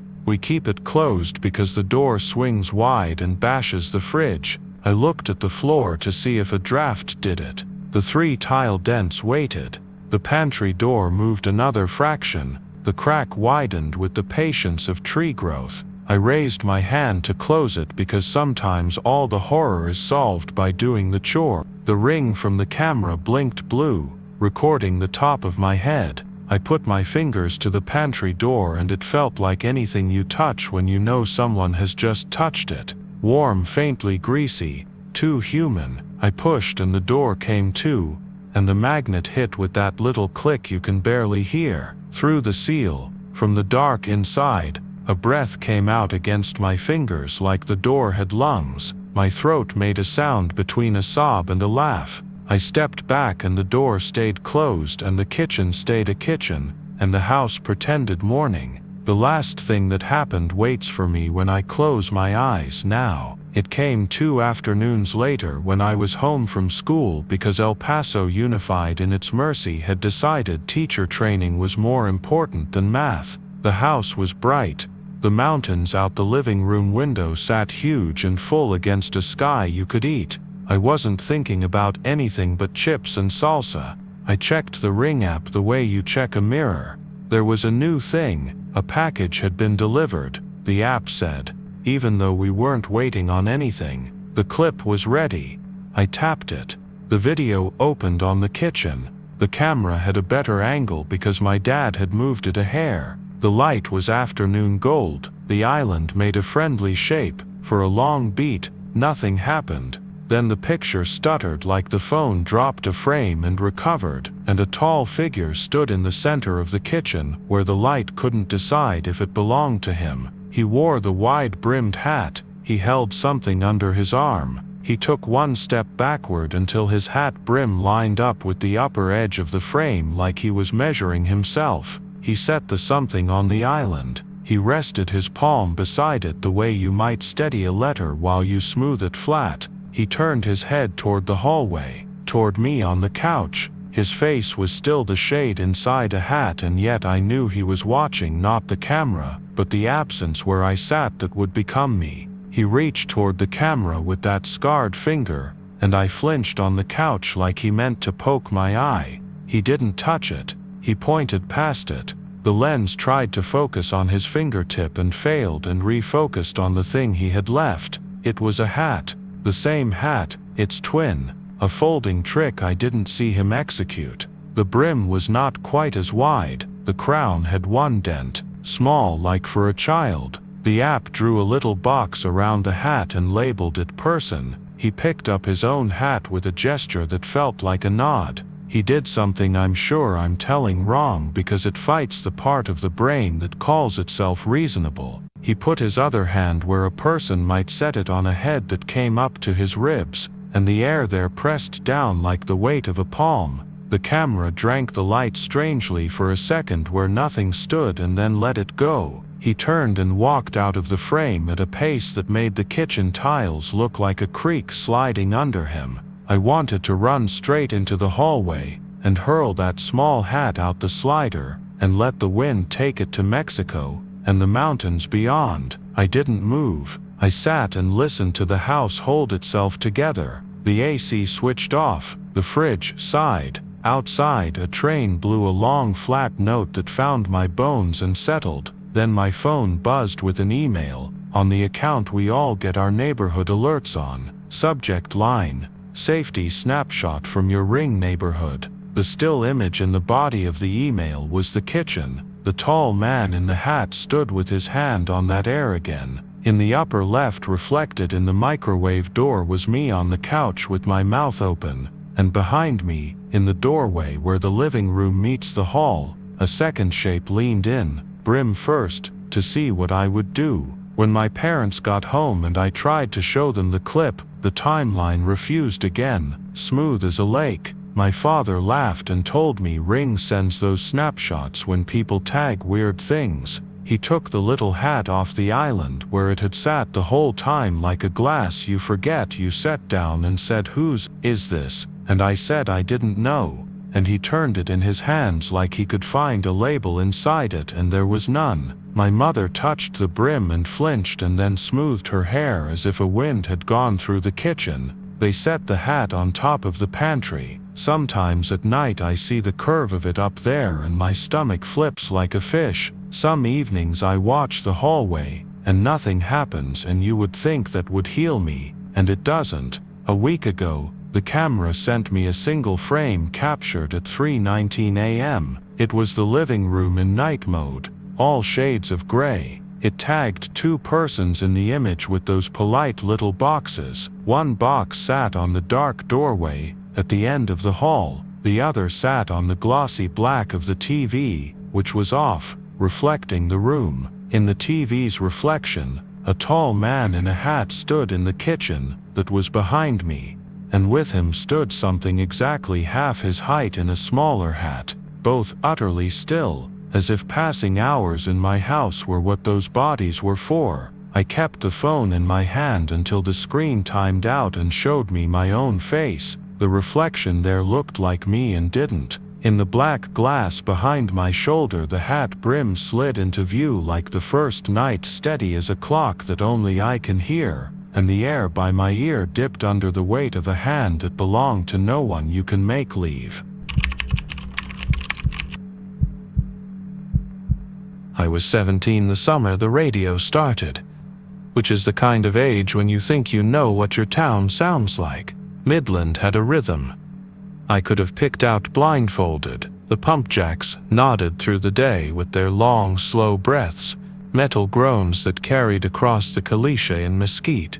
The highway sang in a faraway line that rose and fell with the heat. On Fridays, the stadium lights buzzed over scrimmages even when nobody was there, because the maintenance guy never trusted timers.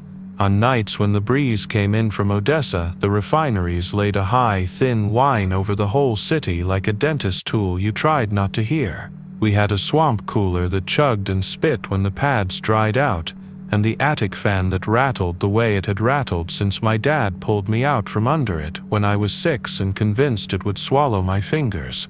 I knew every creak of our house, every cabinet that stuck, every board that complained in the hallway. So when the music came, the good old twang of a steel guitar and a man mourning Amarillo with a voice so warm you could sleep inside it, I knew it wasn't anything we owned. I also knew it was not outside. It was above me. The first night I lay on my bed with my knee propped against the wall because it was the only position that made the fan hit my face right. It was June, and the kind of heat that thickens the air.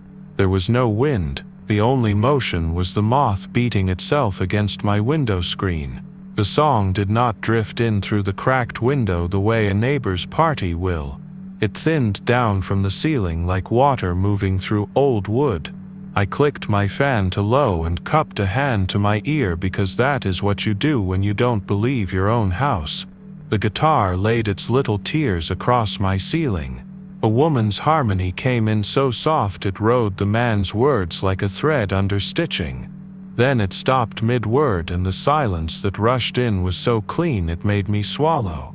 I told myself it was Skip, the way Mr. Macaulay at school once explained AM can bounce off the sky at night and bring you stations from Shreveport or Monterey, or a ship somewhere wishing for land.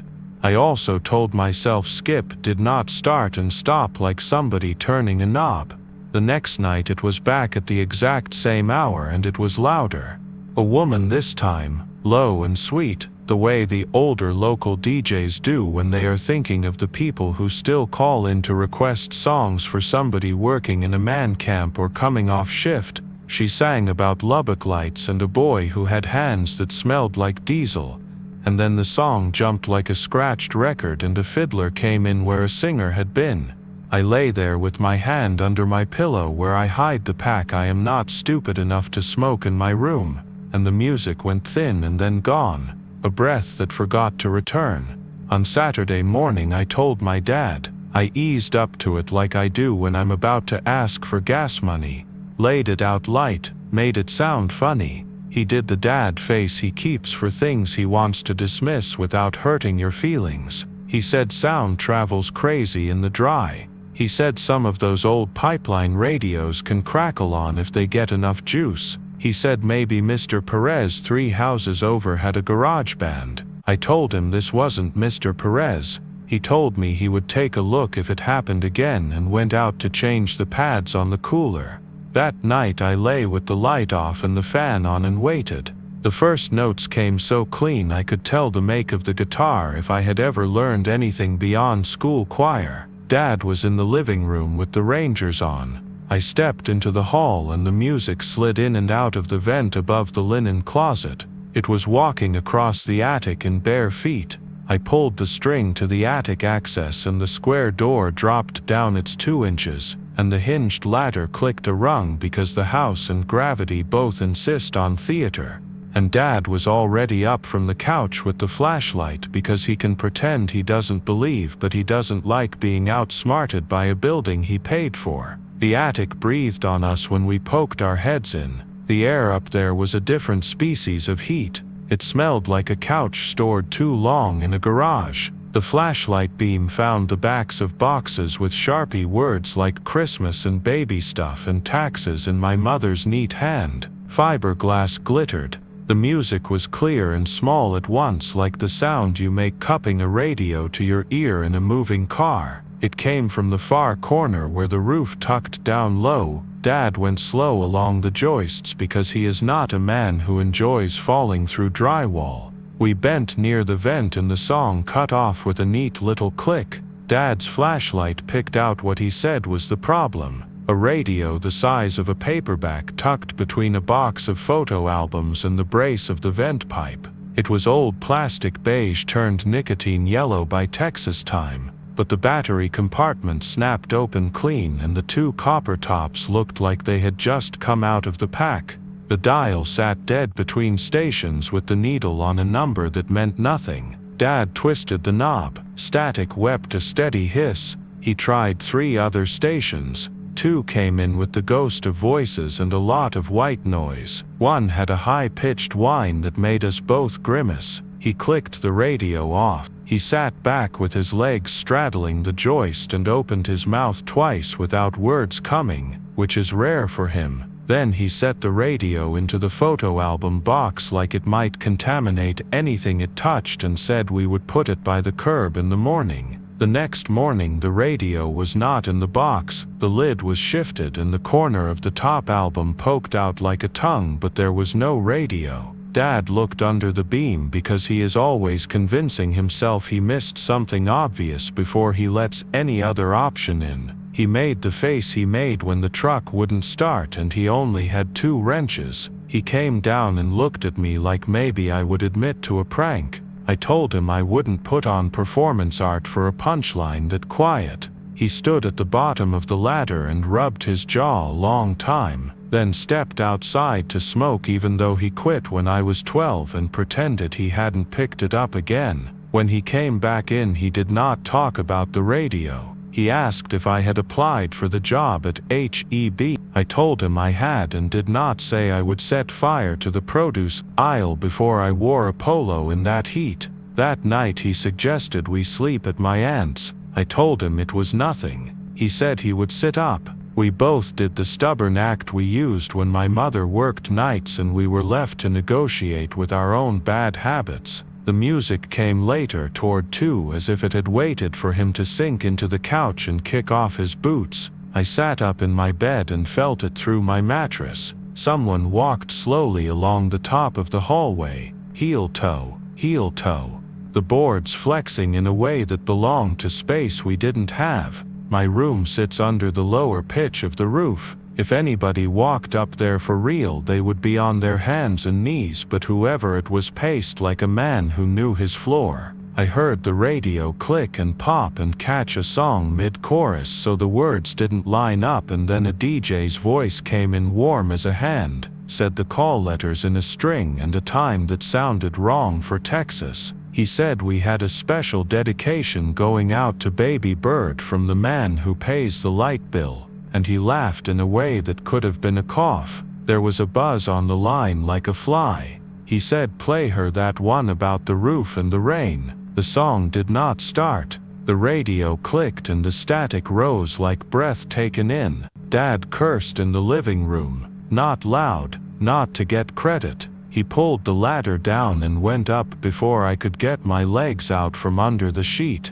I heard his knees hit the boards. I heard the flashlight knock something light metal. He said there it is, with the satisfaction he gets when he traces a wire and finds the loose connection. There was a clatter that sounded like the radio pushed free of something that had held it, and then a new sound under the whole thing, a soft voice speaking just above a whisper, not in the attic, not on the radio, but in the sheetrock. My name. I know the way my name sounds when it belongs to me. This voice made it a different word. It turned it into a request. I left my room and stood under the ladder, barefoot on the cool tile. The radio started to play again, not in the attic, not anywhere, but inside the space between my head and the ceiling. I could taste the song like dust. Dad cursed again, harder, and the sound cut off mid-note. His boots scuffed quick back across the joist. His face appeared at the square of light, his features gray from the flashlight glare. He held the radio down to me one-handed. The batteries looked new. The dial sat on a number with the pointer kissing it neat. He took the radio to the kitchen and set it on the table. He found one of the grocery bags that nest inside each other in the drawer, and double-bagged it. He said he would take it to the dump himself tomorrow, hand it to a guy and make sure it got buried. He was not talking to me when he said it. He was talking to whatever owns the space between beams. He set the bag by the door and went back to the couch and turned the television to a channel that plays wound tight. Police shows at 3 in the morning. I went back to my bed and laid there in a skin I could not trust. The house sighed a long, long breath and then stiffened under me like it had braced. I would like to say nothing happened until dawn. Around 4, the swamp cooler coughed on. Dad had shut it off. I knew it because the air had been still, and because he never forgets that sort of thing. The air that breathed from the vents now was not the cool, heavy wet of the pads. It carried a thin sweetness like cigarette smoke on clothes 4 days later. The vents hummed gently, like someone breathing through their nose. I stood in the hallway and felt the hair on my arms stand in little rows. The attic door was closed. The bag with the radio sat by the door the way my backpack sits before the first day of school. The hum shifted, and the song came under it like someone aligning tracks until they click. A male voice came in with static wrapped around it. "Late night with Lou from KCRX," he said, and the letters landed one by one like dice. He said he had a special one for anyone listening above their ceiling. He laughed that cough laugh again and tapped the microphone. He said, "Give me your name and I will make sure you get home." In the morning, Dad put the bag in the truck bed and drove east. He came home without the bag and without a story about how the guy at the dump looked at him funny. He made coffee and took one sip and put it down and picked it up and took another. He went to the garage and left the door open to the street so I could see his ankles under the raised door. He stood there a long time and then came back in with a box he keeps on the shelf with the engine oil and the rags.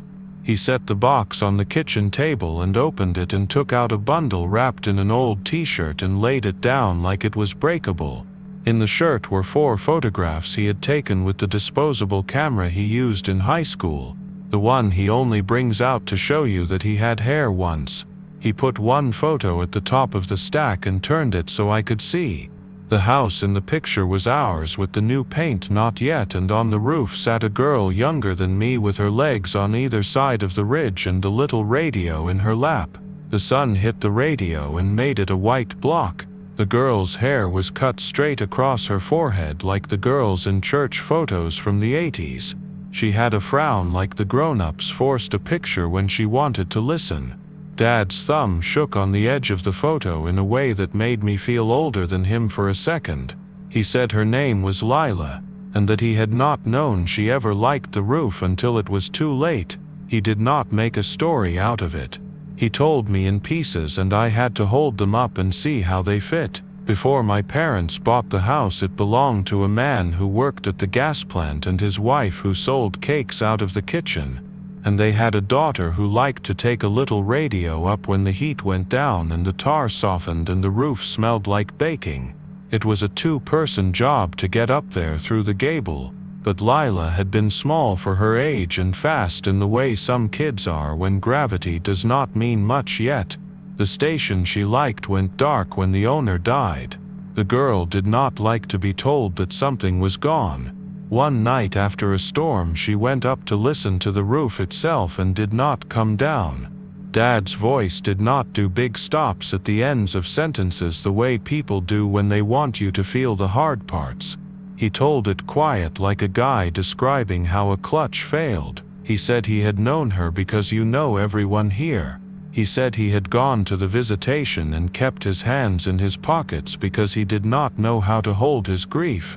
He said the house had changed hands twice and stood empty a winter, and that when my parents bought it he felt something in his chest that said do not, and something else that said you cannot own a tragedy. He said he had never told my mother because my mother would have sold the house that same day.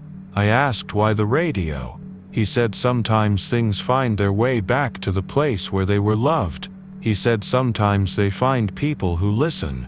He said sometimes a man thinks he can throw a thing away and be done, and the thing is not going to let him off that easy.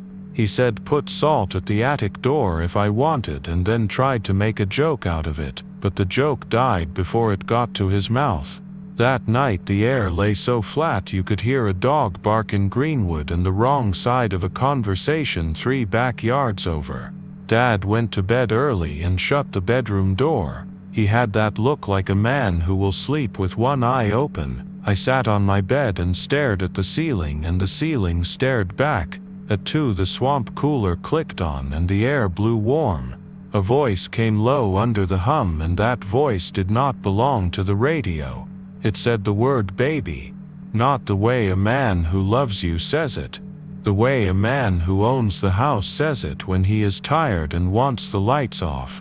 It came out of the vents and sounded like it had learned language from listening, which makes everything a little wrong. The radio clicked. The dial that did not matter slid until the pointer kissed the second number. Lou said we are back, and then he said my father's name as if he had always known it, and then he said we have a special dedication to the one who stays up with the house. He laughed and coughed. He said she is waiting on the roof, and if you know how to listen you can hear her feet. The steps came again along the boards above my bed. I could feel where she put her weight because the air moved in that spot like heat pleading through a crack. I stood up and went to the hallway and pulled the attic ladder down and went up because there is a point when you either believe or you get dragged behind your own doubt. The attic was a wet mouth of heat. The flashlight beam found the place where the radio had been. The fiberglass was pressed into a shape like a little body had slept there, and the paper backing showed 2 black circles the size of batteries and a line where the dial would have been. The vent shaft hummed with a voice that was not voice. I crawled to the gable and took the little plywood panel off the inside and looked at the nails bent over on the other side because Dad had not trusted my weight there since I was small. The panel lifted like it had wanted me, and the cool of night slid over my face as I pushed it out. The roof was felt and gravel. It gave just a breath under my knees the way roofs do in summer even after dark. The city lights laid a low amber dome. The flares out past the loop smudged a corner of the sky. The wind did not move. There was a girl sitting astride the ridge 2 feet to my left. I saw her the way you see a thing out of the corner of your eye and know you cannot let it all the way in or it will stay. She held a radio in her lap and her hair lay flat against her head like she had dunked it in water. She hummed a note that matched the low of the highway. She did not look my way. I said her name in the voice you use when you want a cat to turn. She stopped humming and tilted her head so her ear turned to me. She said, "Do you hear the callers?" I did not, and then I did because the radio breathes everything in the air if you let it. There were voices in the static. They were too many and too soft and they were all the same person. They said her name and said my father's and said mine layered under. They asked for songs. They told Lou about the heat.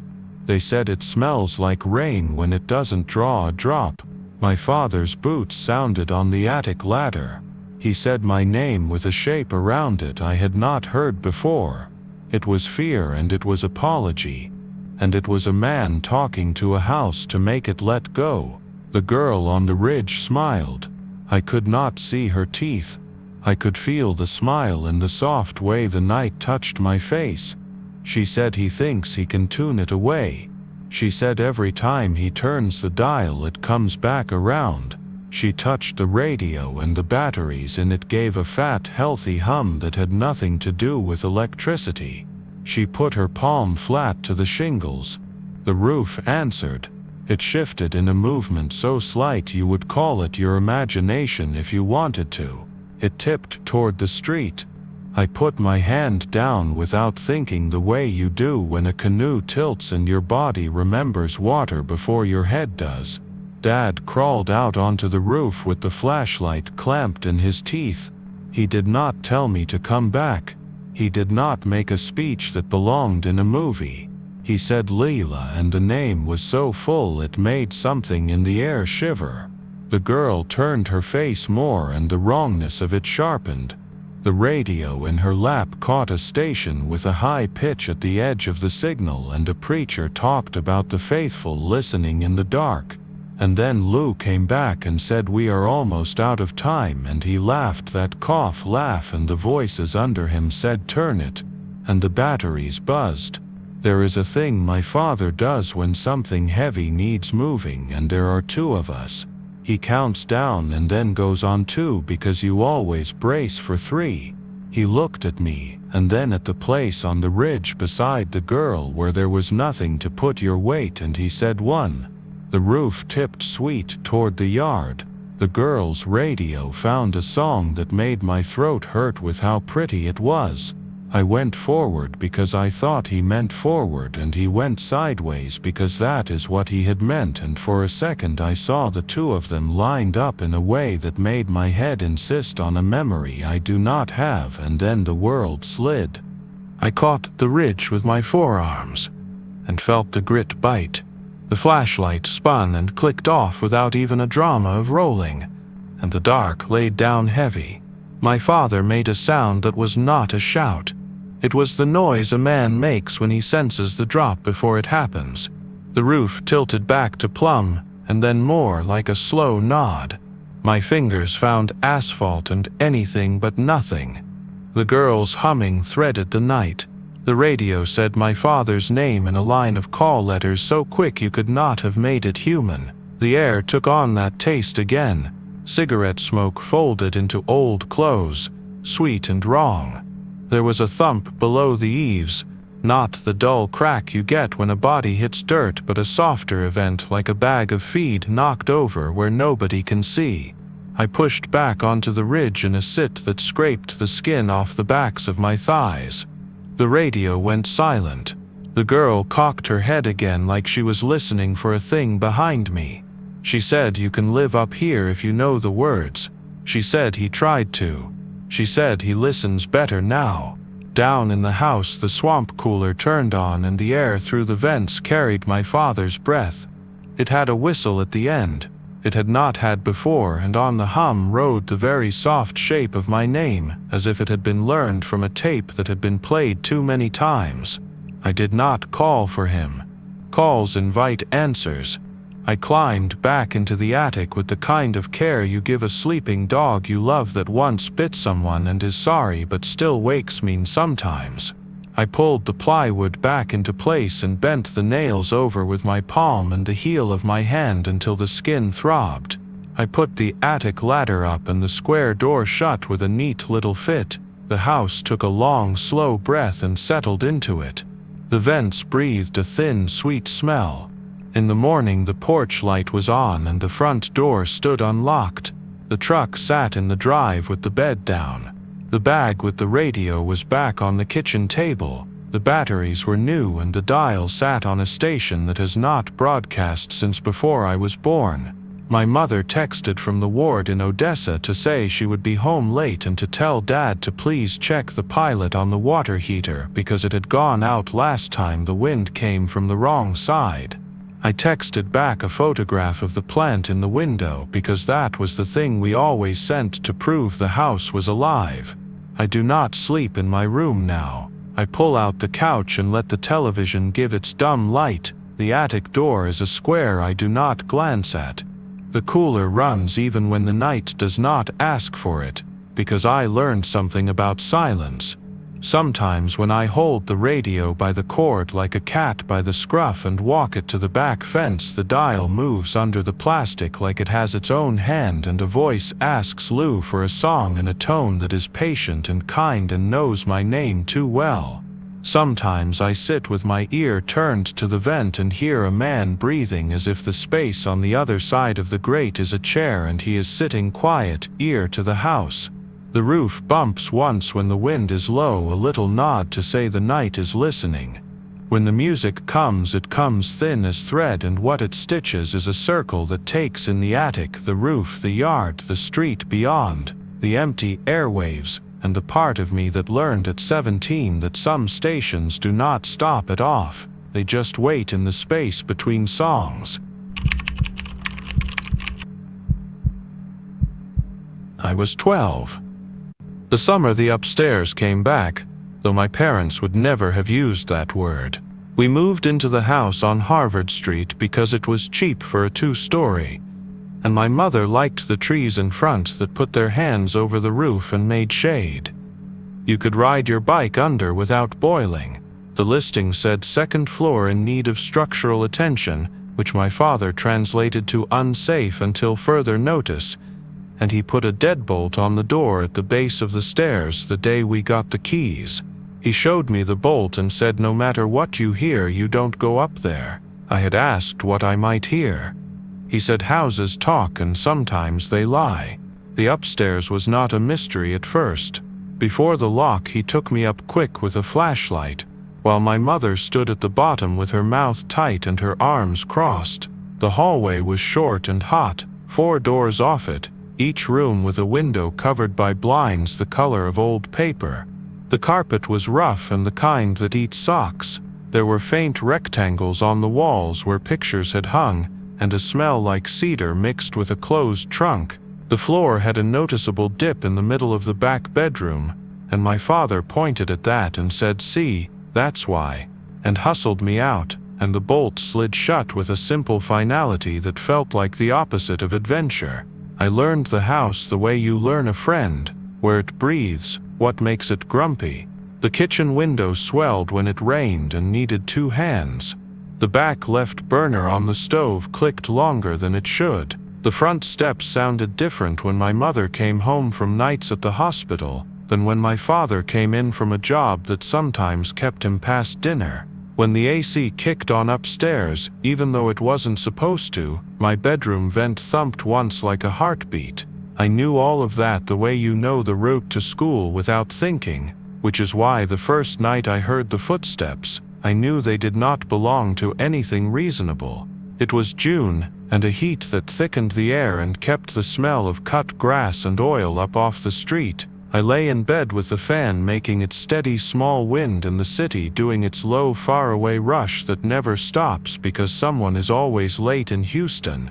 The ceiling above me creaked once, that sharp single pop of wood adjusting, then another, 4 feet over, then a third exactly the right distance if a person were walking slow, heel toe, considering something. They paused above my door as if deciding whether to come further, then continued. And when they reached the far wall, the sound was not a creak anymore but a soft complaint of weight turning. They did the same path back. It lasted maybe 30 seconds. When it stopped, everything else leaped back into hearing. The fridge hum, the faint tick of cooling metal in the vents. I lay there with my eyes open, and counted to 100 and then 100 again, waiting. Nothing. In the morning over cereal, I said casually that I thought I had heard someone upstairs. My father, who was folding the sports section with the precision of a man who likes control, said houses settle. My mother said old air ducts can click like that. I said it sounded like walking. My father said you scared yourself and smiled in a way that said I should let it go. The next night it came at the same time, just after 10, and lasted longer. A slow loop in the back room, then a straight line over my ceiling, and a stop directly above my bed that made the boards give the way they do when you turn in place.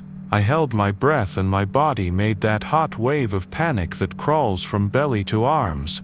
The step moved to the hallway, and as it did I heard a soft sound like cloth rubbing a wall, a sleeve maybe. It stopped near the top of the stairs and stayed there as if looking down at the door with the bolt on my side. Then it went back, measured and unhurried. I fell asleep around midnight, and woke with a film of dust on my desk under the vent, like something had shaken it loose. After a week of this I tried my father again. He put down his mug with a little too much care. He said, "We have a deal, you leave that door alone." I said I hadn't touched the door. I was saying there was someone on the other side of it. He said we would get a contractor to look at the joists when it cooled off. My mother, who hates conflict, touched my shoulder and said it was an old house and that I should sleep with the radio on low if the sounds bothered me. That night I slept with the radio on low, and the song between songs was Footsteps, and the ad for late-night carpet cleaning was a drag across the floor upstairs, long and patient, like something heavy being pulled by someone who didn't want to make noise. I started noticing other things. Twice I came home from school, and the deadbolt was vertical, unlocked, when I knew my mother locked it every morning like she brushed her teeth. Once I saw a trace of black on the brass like a finger had touched it with ash on it.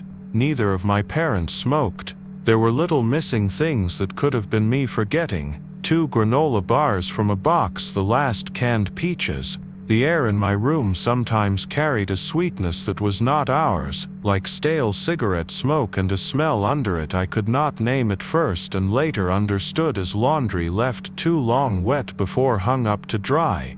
My mother's friend from work, Mrs. Vega, dropped me off one afternoon when my mother picked up an extra shift, and as we stood on the porch digging for the spare key, she squinted up at the second-floor blinds and said they used to rent those rooms in storm years. She said it like gossip, not warning. She said after Allison, people packed in anywhere they could. She said the man who owned it then got shut down for not having the right permits. I asked if she ever went up. She laughed and said, "No, honey, I like floors that hold me." The thing about being 12 is you are both brave and stupid in the same breath. One Saturday when my father took the truck to help a friend and my mother was asleep for a late shift, I stood at the bottom of the stairs with my ear to the deadbolt. I could hear the house's own quiet, air in the duct, a tick somewhere, but no walking. The bolt turned smooth in my hand. The door gave that stick and release at the jam. The air on the other side was a different room of heat, heavier, with a taste of dust you could chew. The hallway had the sound of a place that has been listening without being listened to. I stepped to the top stair and everything in my body said stop. I took one more step because leaving then would have made me ashamed of myself. The back bedroom to the right was the one over mine. I stood in its doorway with the blinds down and a bright band of noon at the bottom. There were 2 mattresses in there, one leaning against the wall, and one laid out with a stained sheet. On it were 3 coins, a nickel and 2 quarters, and under the nickel a corner of paper. I lifted it. The paper was torn from a spiral notebook and said quiet after 10 in blocky letters that tried to be neat. On the windowsill was the little rectangle of a battery-operated radio without its back, tape holding the batteries in place, the plastic worn shiny at the volume wheel. There were cigarette butts in a jar that once held pasta sauce. In the closet were 2 shirts, washed badly, and a pair of shoes set side by side with the toes even the way people do when they are careful even when there is nothing to be careful for anymore. I did not hear the first step on the stairs, I felt it. The air shifted the way it does an instant before a door opens. Then I heard the second and third, slow and very deliberate, someone who had learned to make the stair not complain. I leaned into the closet and pulled the door mostly shut and made myself small beside the shirts with their clean bad smell. The steps reached the top and paused. I could hear a breath that wasn't mine. It had that film on it that cigarettes put on a voice even when they are not lit. A hand touched the doorframe outside the closet and slid along the wood, a soft rubbing sound, skin on paint. The person went to the mattress, and there was the whisper of cloth as if they sat and reached for something on the floor. A plastic cap clicked, water glugged. The radio made its tiny modified hiss as a thumb worked the wheel. A voice came faint, not a station I knew, not a commercial, a man reading something like news but in a tone meant for one person. The block letters in my pocket felt like they had heat. I do not know how long I stood in the closet. The radio went off and on. The man I realized, older from the way the breath had weight, moved between the rooms with a pattern that told me he had done these steps many times. He never came to the closet again. When the house clicked in a way I recognized as my mother's footfall in the kitchen below, the man stood and walked to the stair and went down without the stair, protesting. I pressed my head against the lath behind the closet and counted my heart until I could make my legs move. I folded the door back open the way it had been, and my hands shook in a way that had nothing to do with fear and everything to do with the body dumping what it held. I stepped into the hall and something caught my eye that I hadn't seen going in. On the baseboard near the stair, a little mirror the size of a palm was leaned at an angle where someone sitting on the mattress could see if the bottom door opened and who stood there. I locked the upstairs door because that seemed like doing something, and I went into the kitchen and ran the water hard and long, because noise is a tool. I did not tell my mother what I had done. At dinner my father said he would get a better lock. He said someone had called the police the night before from 2 streets over about a man trying door handles. He said the world didn't used to be like this, and my mother said it always was, but you hear more now. They did not say my name, but I knew we were talking about whether I would be allowed home alone anymore. The police came that week because someone called about our front door rattling at midnight, and they were tired from other calls and had the energy for this one. 2 officers, one with a belly and one who looked like he still had a coach. They swept the downstairs because that is the pattern. The older one tipped his head at the stairs and said, "Up there." And my father said it was unsafe, and the officer said unsafe is better than unknown. And he went up and found what I had seen and more. A second mattress in the front room under the window with a pillow that was really a folded sweatshirt, a stack of free papers, a little camping stove with the canister screwed in, a coffee can in the closet that was not for coffee, the block letters again, this time a calendar page with X through dates and a circle around the 15th with the word money printed in the same careful square strokes. The officers did not find anyone. The windows were locked from the inside. The deadbolt at the bottom had been unlocked cleanly, not forced. The younger one asked my father who had the key.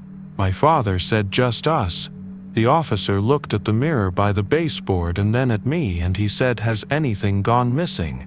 I said, "Peaches." He smiled in the way a man does when something is both funny and not funny. He said they get hungry. He said you should lock your pantry if you want to keep your canned goods. My mother said, "Can you post a car?" And the officer said, "Ma'am, we do what we can," but I knew he meant no. He told my father to change the lock and to call if we heard anything again.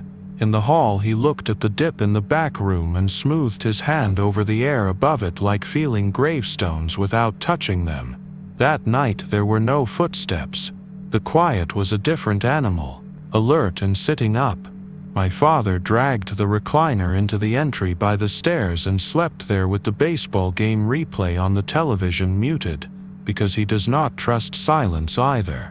Around 3 I woke with my heart pounding and did not know why until I realized I had been listening to a dream where someone whispered through the vent above my bed. The whisper was not words but the shape of words, a mouth making them with no air. When I got up to pee, my father opened one eye and said you should be sleeping, like it was advice and not a request.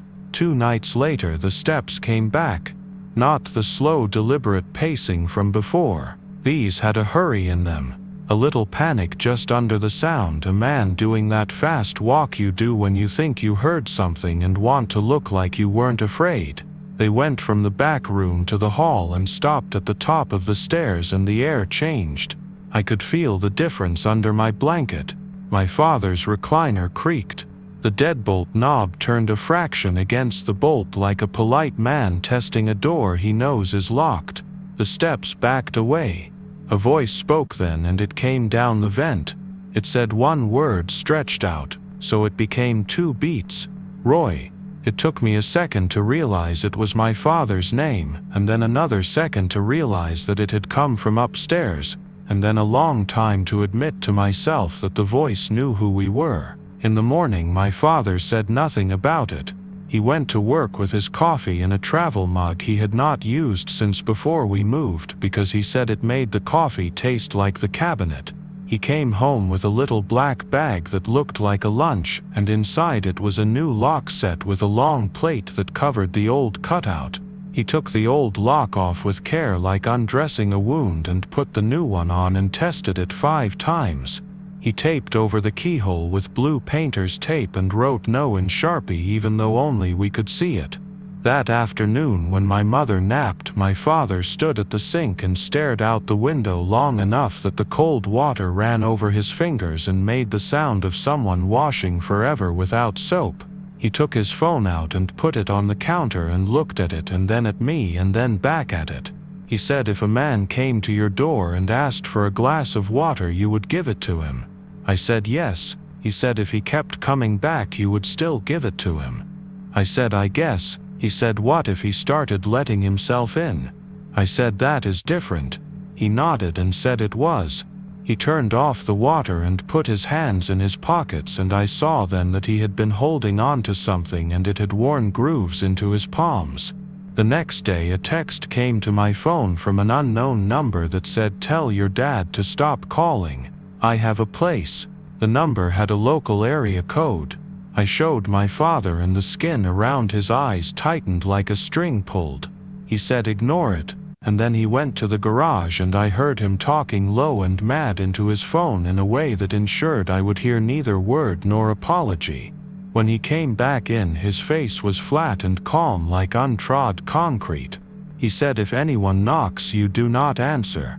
I said I wouldn't. He said even if they say my name. I said I wouldn't. He said even if they say yours. The weeks rolled. School started, and the heat became a different heat that sits lower and smells like bus exhaust and wet backpacks. The footsteps did not always come at 10 anymore.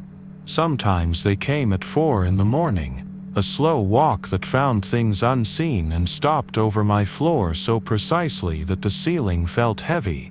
My mother started falling asleep on the couch with the TV on, because the TV makes a thin membrane between you and what you do not want to hear. My father got a camera that looked like a little black button and stuck it high on the wall by the bottom of the stairs. He showed me on his phone how he could pull it up and see if the door moved. The first night it recorded 6 hours of nothing, and then at 2:14 a.m. the picture shuddered like the camera flinched, and then there was a woman in a print dress at the top of the stairs looking down right at the lens with her head tilted. My father hit pause and then play, and it wasn't a woman anymore. It was the frame catching the pattern of the old wallpaper in the upstairs hall, and the brain seeing face where there was no face, and my father scrubbed backward and forward until the movement was only a flicker of light, the way cameras see a thing the room did not. He deleted it, and told me the angle was bad. He moved the camera. I understood he would have moved the wall if it made him right.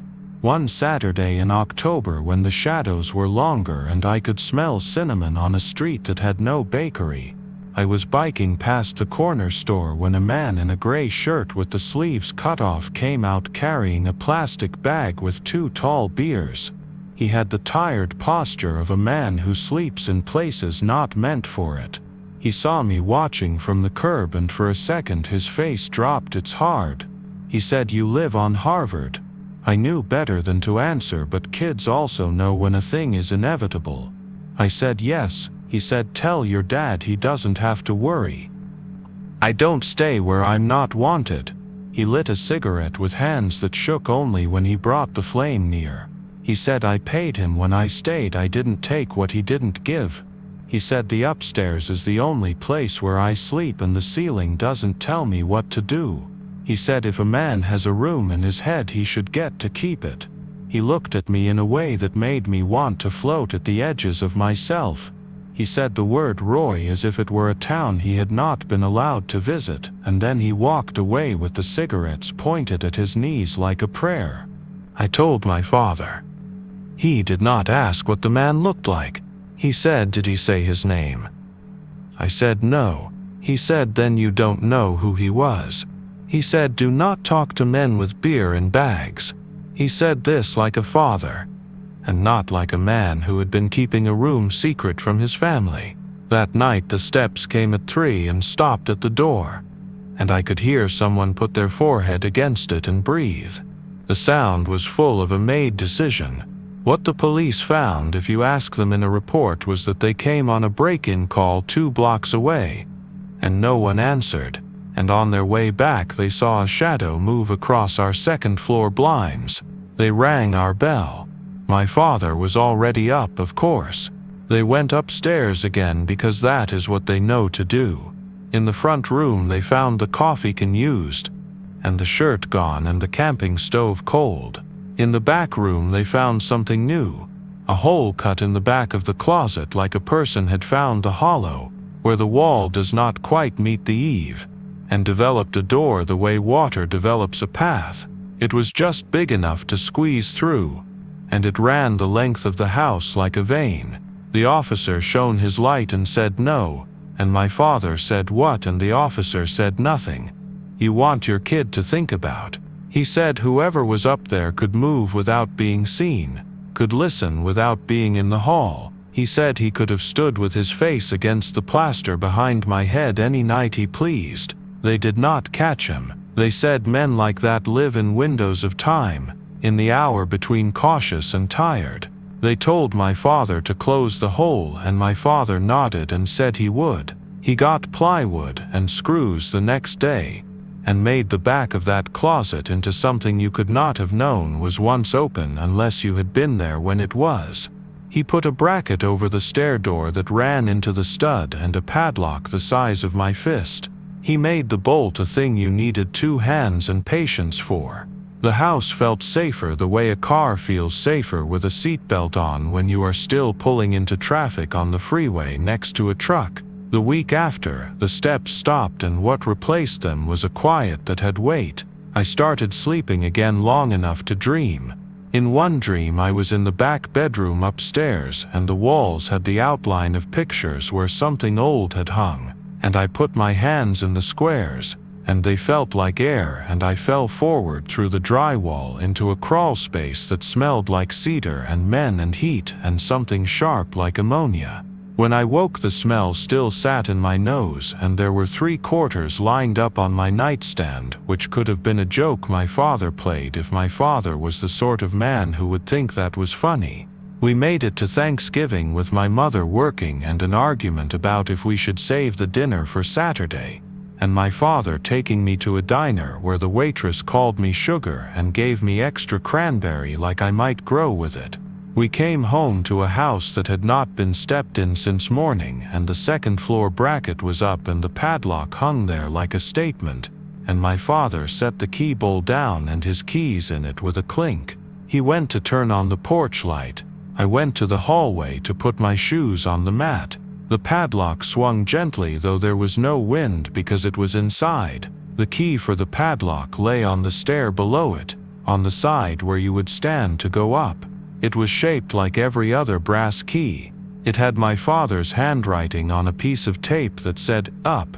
I picked it up and my stomach tightened in the way it does right before a fever. I did not call him. I sat on the bottom stair and listened. The whole house made its little noises. The fridge shudder when the compressor catches, the heater settle in the closet. Then a sound that wasn't a house. A soft tap-tap from the other side of the door, 3 fingers on wood, patient. The kind of tap men use when they have a key but do not want to frighten anyone.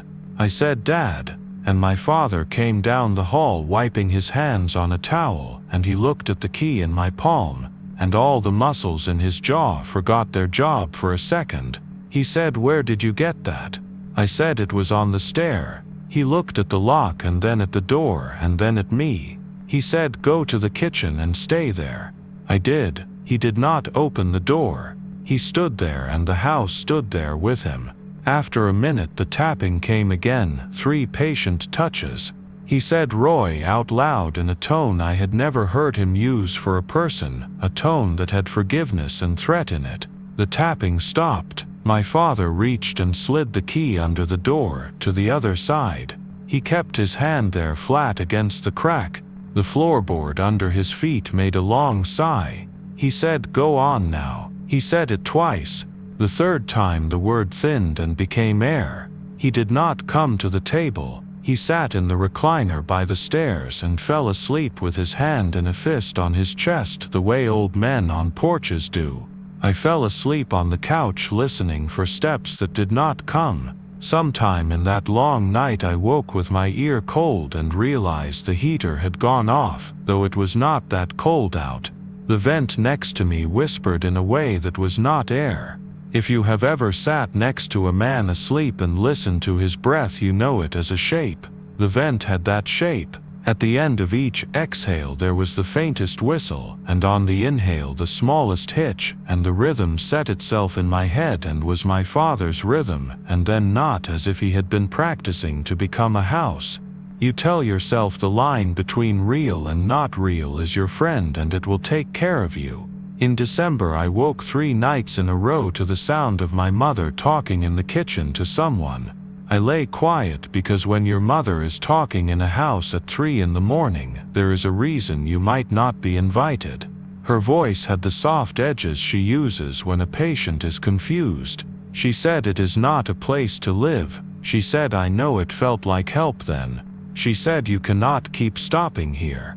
The other voice was low and had that film on it, and I could not catch words, only the tone, which was a man asking for his old place and being told no. She offered toast, which is my mother's answer to everything she cannot fix. The man laughed in a way that made the room colder. In the morning she had set out an extra plate in the drainer and the knife had peanut butter on it. She looked at me in the way she has when I have understood something she did not want me to. She said, "I want you to know your father has a good heart. Sometimes people take advantage of that." I said, "Is he taking advantage of yours?" She did not answer until I turned to go. She said, "Not on purpose." 2 days before Christmas the police came because a neighbor called about a man on our porch and stayed because our house was on their list now. They went upstairs like always because the upstairs had become the stage on which they could perform their reassurance. The back closet plywood held. The mirror was gone. The block letters were back, a new note pinned to the wall with a nail and a matchbook. It said, "Guest room taken." The older officer rubbed his thumb along his eyebrow in a way that said he was tired of being right. He said to my father that he could trespass the man if he saw him. He said a trespass sometimes helps when a man cannot help himself. He said it is only paper, but paper can hold for a while. In January, when the air thinned and bells on cats' collars carried farther, the walking came back, but it brought something with it. There was a second set of steps, lighter, that did not quite line up. When the man stopped, the lighter ones took one more step and then caught up. Sometimes the lighter ones went to the far room and stayed there while the heavier ones paced. I started hearing a girl's humming under the man's breath, the tune of nothing, just a line to keep the dark from getting in. I told myself I was putting layers on a thing because I was lonely in that kind of way kids get when the house is full of other old stories and does not have room for theirs. The last week of February it rained in sheets and the bayou came up mean, and the news showed a man walking behind a reporter like a ghost, and the reporter never saw him. My father said do not go out, and I did not. The roof ticked and did its water thing, and the upstairs soft sang in the way wood does when it is full. Around midnight the radio upstairs came on. Not the one in the jar room. Another one. A new small hiss and a voice I had not heard on ours. It said the time like there were people awake who needed to know. It said there was an accident on 59 and to avoid. It said song titles as if anyone cared. It filled the upstairs with a life other than ours. My father stood in the entry and stared up as if he could stare down a radio. The voice said a name that was not either of ours, and my father flinched and then pretended he hadn't. He unlocked the bracket with a set of movements he had practiced. He went up and I followed because that is what children do to their parents. The hallway smelled like wet carpet and cigarettes and my father's aftershave the way it smells 3 hours later. In the back room the radio sat on the sill with its batteries taped neat. The block letters had added another square of paper over the first. It said quiet after 10 and underneath someone had written please in a different hand, messier. He took the radio and something quiet left the room with it. He walked down the hall and stopped at the door, and turned. He said I knew him. He said he needed a place and I gave him one for a while. And then I said he had to go and he went, but he came back. He rubbed his thumb against the corner of the radio the way you worry a folded paper. He said I thought if I kept the door locked and fed him sometimes he would be okay. And then I thought if I kept the door locked and didn't feed him he would go. And instead he learned how to come and go without us. He set the radio on the stair. He said I put him here. He said it like a man confessing to a fence post. He said I did not tell your mother because I knew what she would say. He said I did not tell you because I thought it would make you scared of your own house. He looked at me with eyes that looked older than the rest of him. He said I was wrong all the ways. 2 nights later my father fell. That is the official name for it. He fell in the hallway at the top of the stairs where no one should be. He fell and hit his shoulder hard enough that the bruise bloomed like a sunset. He fell while the padlock was still shut and the bracket was still locked and the key was still in the bowl. He said he went up to check a window because he heard it rattle. He said he missed his step. He said it was nothing. He slept in his chair with the remote on his chest for a week and woke with his hand reaching for the vent, like he had lost something up there and could pull it back through the slats.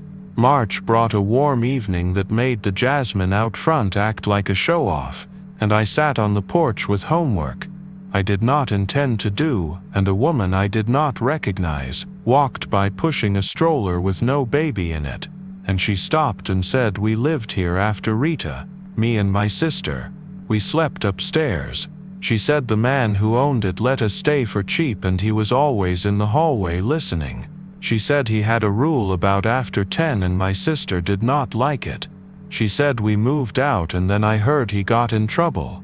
She said some houses hold on to things. She said it like a weather report and went on. On a Friday before spring break, when the school smelled like pencil shavings and anticipation, I came home to an empty house, and the air had that held shape the way it does when someone has just left. The bracket on the stair door was shut and the padlock hung neat. The mirror was back on the baseboard upstairs. The jar on the sill had one cigarette in it like an offering. On my bed there were 3/4. The block letters slid under my door on a page torn small. It said Saturday. It said 10. It said come alone. I did not tell my father because there are times when telling would set the house on fire faster. I did not tell my mother because she would bring the world into it and there would be forms and men in coats and I would lose the part of it that was ours, ugly as it was. Saturday came and I felt my body get light as if it had stepped a moment ahead. At 10, the footsteps went down the hall above and stopped at the top of the stairs and a finger tapped 3 times. I opened the bracket and the lock and the door and the heat hit my face and I could smell cedar and cigarette and the plastic film that cheap windows give to air. In the back room he sat on the mattress with his knees apart and his elbows on them like a man in a break room.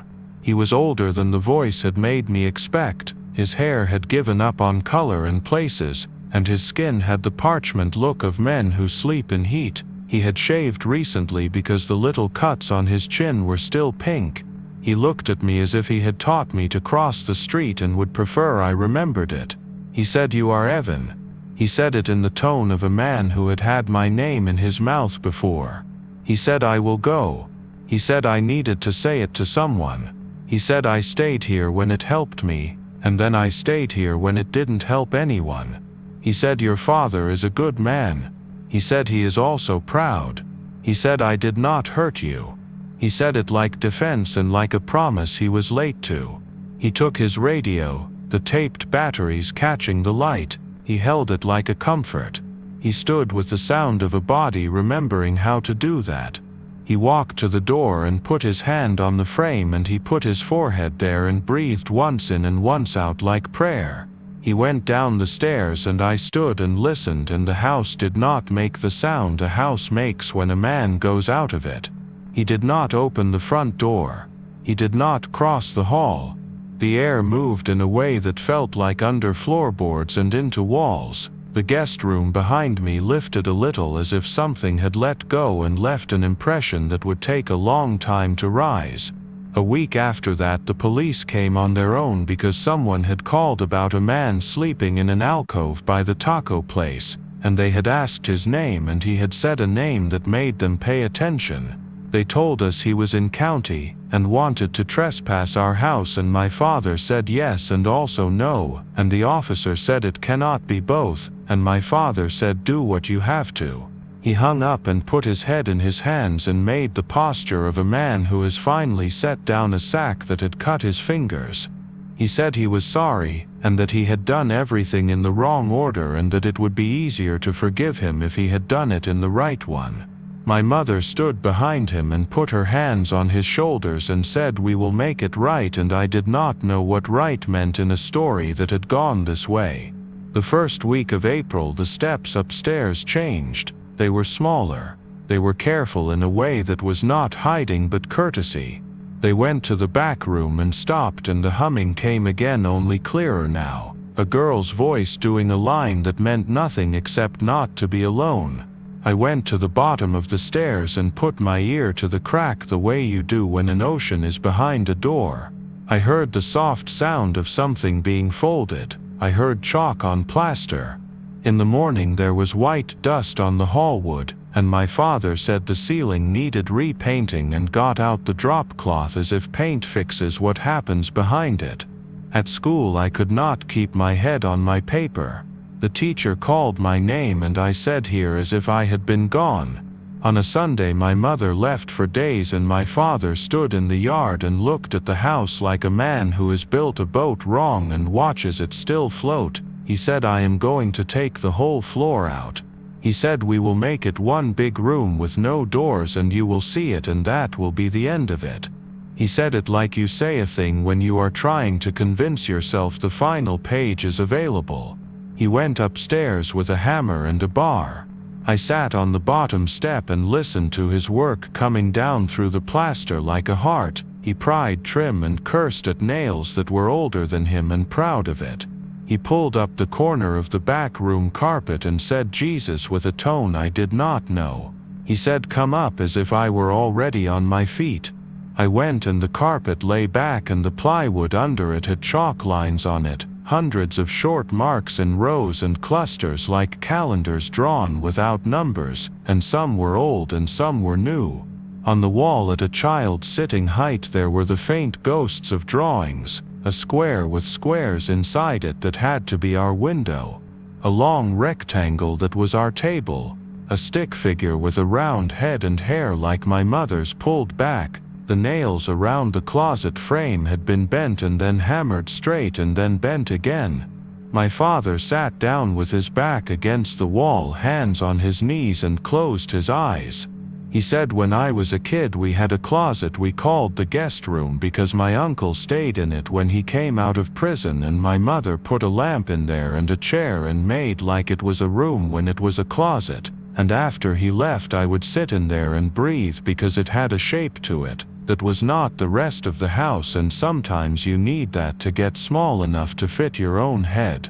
He opened his eyes. He said maybe this house had a guest room before we did. He said maybe it got used to having one. He said maybe it keeps one ready just in case. The night after that I woke to the sound of the padlock on the bracket rocking softly. Not like a hand trying, just the metal remembering. The footsteps moved not in the hall but along the perimeter, a tracing of the walls, a child counting boards with her palm. A soft sound came through the vent into my room. It was a small voice saying a word over and over until it lost meaning and became just a shape in the mouth. Stay, stay, stay. I lay there and realized my right hand had closed around 3/4 I do not remember putting under my pillow. The last week of school the heat broke in the afternoon and slammed back at 10 and I could not get the house to choose a temperature. My father, down to one good shoulder, made dinner sitting on a stool and refused help out of stubbornness. The upstairs door stayed locked like a line in the sand that the ocean erases anyway. The camera pointed at it showed nothing except the occasional moray when headlights crossed a window in the street. The nights grew a seam between them, a thin place where one opened into the next without the day. The final thing does not feel like the final thing when it happens. It feels like every other knock in a life of knocks. A neighbor called 911 at 2 in the morning because the noise of running feet had started again, and this time it sounded like they were inside our house. The police came with a light bar that made our ceiling blush. They banged the front door the way they do now. My father opened it and his hand shook on the knob and he pretended it did not. They went upstairs to make their shape in our story again. I stood in the hall because I could not be in any other place. The older cop stepped into the back room and said whoa with respect in it, because the carpet was rolled back and the chalk on the floor shone under their lights like a map. The younger one opened the closet and ran his light around the plywood we had put up and stopped at the corner where someone had made a new place, a small pry at the seam, careful. He put his fingers there and then took them back like a hot pan. He said there's a hole again. The older one said we need a canine and his mouth made a line. There was a sound then that was not any of us, a soft scrape right under my feet under the in-between space like knees moving through dust, and then a weight that was small and then gone. The younger cop swore softly. He said there is someone right now. The older one went to the stair and listened and then shook his head, and for a second I saw how tired he was. He said some houses are rabbit warrens and the rabbit knows the path. They did not catch anyone that night either. They showed us the footage from a neighbor's doorbell camera later as if it would comfort. It showed a girl in the upstairs window for a sliver of a second looking out with her head tilted the same way the wallpaper face had in my father's bad video, and then a light blinked and it was a blind moving. It showed a hand at the upstairs glass just for a moment, the shape of fingers, small tapping and a smear where oil met paint. It showed the second floor shade lift an inch and fall the way breathing does. The older cop said lighting trick. He said an animal. He said reflection. He said it in the tone of a man who has said many names to the same thing and watched each one slide off. My father put a for sale sign up in June because he is a man of action even when the action is leaving. He said we would move to a one-story and that would be that. He said we would like the new place because it would not have history in the walls. He said we would take what belonged to us and we would let the rest be this place, the way you leave a baseball behind a fence for the next kids. I packed slow because packing makes it real. The upstairs stayed locked out of habit. The footsteps came 2 nights before the movers. They started at 9 and went until 3 long patient loops, a child learning a house with her hand. At 1 in the morning the vent in my room breathed in a way that matched my father's whistle and also did not, and in that moment I understood that the shape up there had learned us too and carried our sounds, folded them into its voice. The thought did not scare me the way it should have. It felt like the way a dog learns the sound of your car even when every car on the block is the same model. On the last day the police came again because it turns out once a house is on the list it stays on the list until the list dies. A different officer this time, younger than the second from before, with a face that had not learned to hold other people's nights. He said the neighbor called. He said, "Did we want him to check?" My father looked at the bracket, and the lock, and the for sale sign out front, leaning a little, because the dirt is never level. He said, "Do what you have to." The officer went up, and we went up, and we stood in the hallway while he opened doors that opened easily, because so many hands had taught them. In the back room the chalk was smudged by someone's shoe. On the mattress a clean square where a head had been. A cup on the sill with water that had no dust on it yet. The closet smelled faintly of soap. In the corner behind the door, a small pile of folded shirts I recognized. Mine, the way my mother folds sleeves under twice, on the wall by the floor in my handwriting. Not neat when I am tired. A line that said quiet after 10, under the other square, writing like I had been practicing, being careful. On the nightstand a coil-bound school notebook open to a page with a math problem half done. And I knew the way you know your own hands, that the problem was from last Thursday, and that the pencil indent was mine. The officer looked at me, and then at my father, and then at the page, and then back at me, and I could see him assembling a version of the story he could put in a report that would not make his sergeant rub his eyes. In the silence that followed, down through the vent and the floor, and the hollow spaces, a footstep sounded, small and sure, from the room directly above where we all stood. It did not make the old wood complain because it knew how. It went from the corner to the door, and stopped as if a child were listening for a man on the other side. I felt the air on my arm move the smallest bit, and a smell lifted that had nothing to do with cigarettes, and everything to do with a shirt you wore to school yesterday, hung back on the chair. The officer said, "Is someone here?" And my father said no in a voice that had always meant say yes, and in the quiet that came next the house did what it had been doing since we moved in.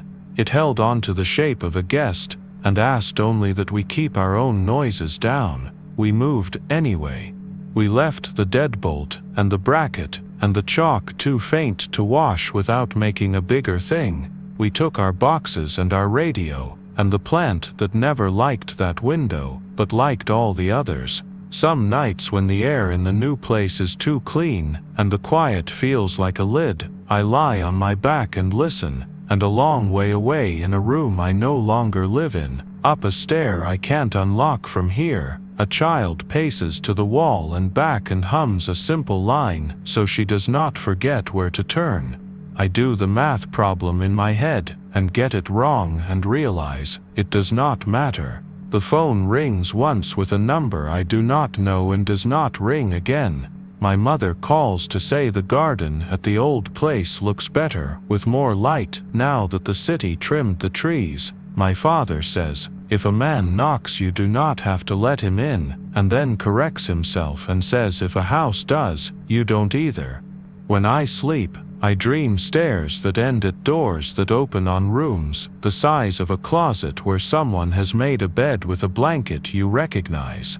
In the dream I am both boy and guest, and I am careful with my steps because the house and I have an agreement about quiet, and we will keep it until someone calls the police, and they will come, and they will go upstairs, and they will come down and look at each other with that face they make when they don't know who to blame, and they will say the sentence that fit our life in their report, like a lid on a jar. Someone has been living up there.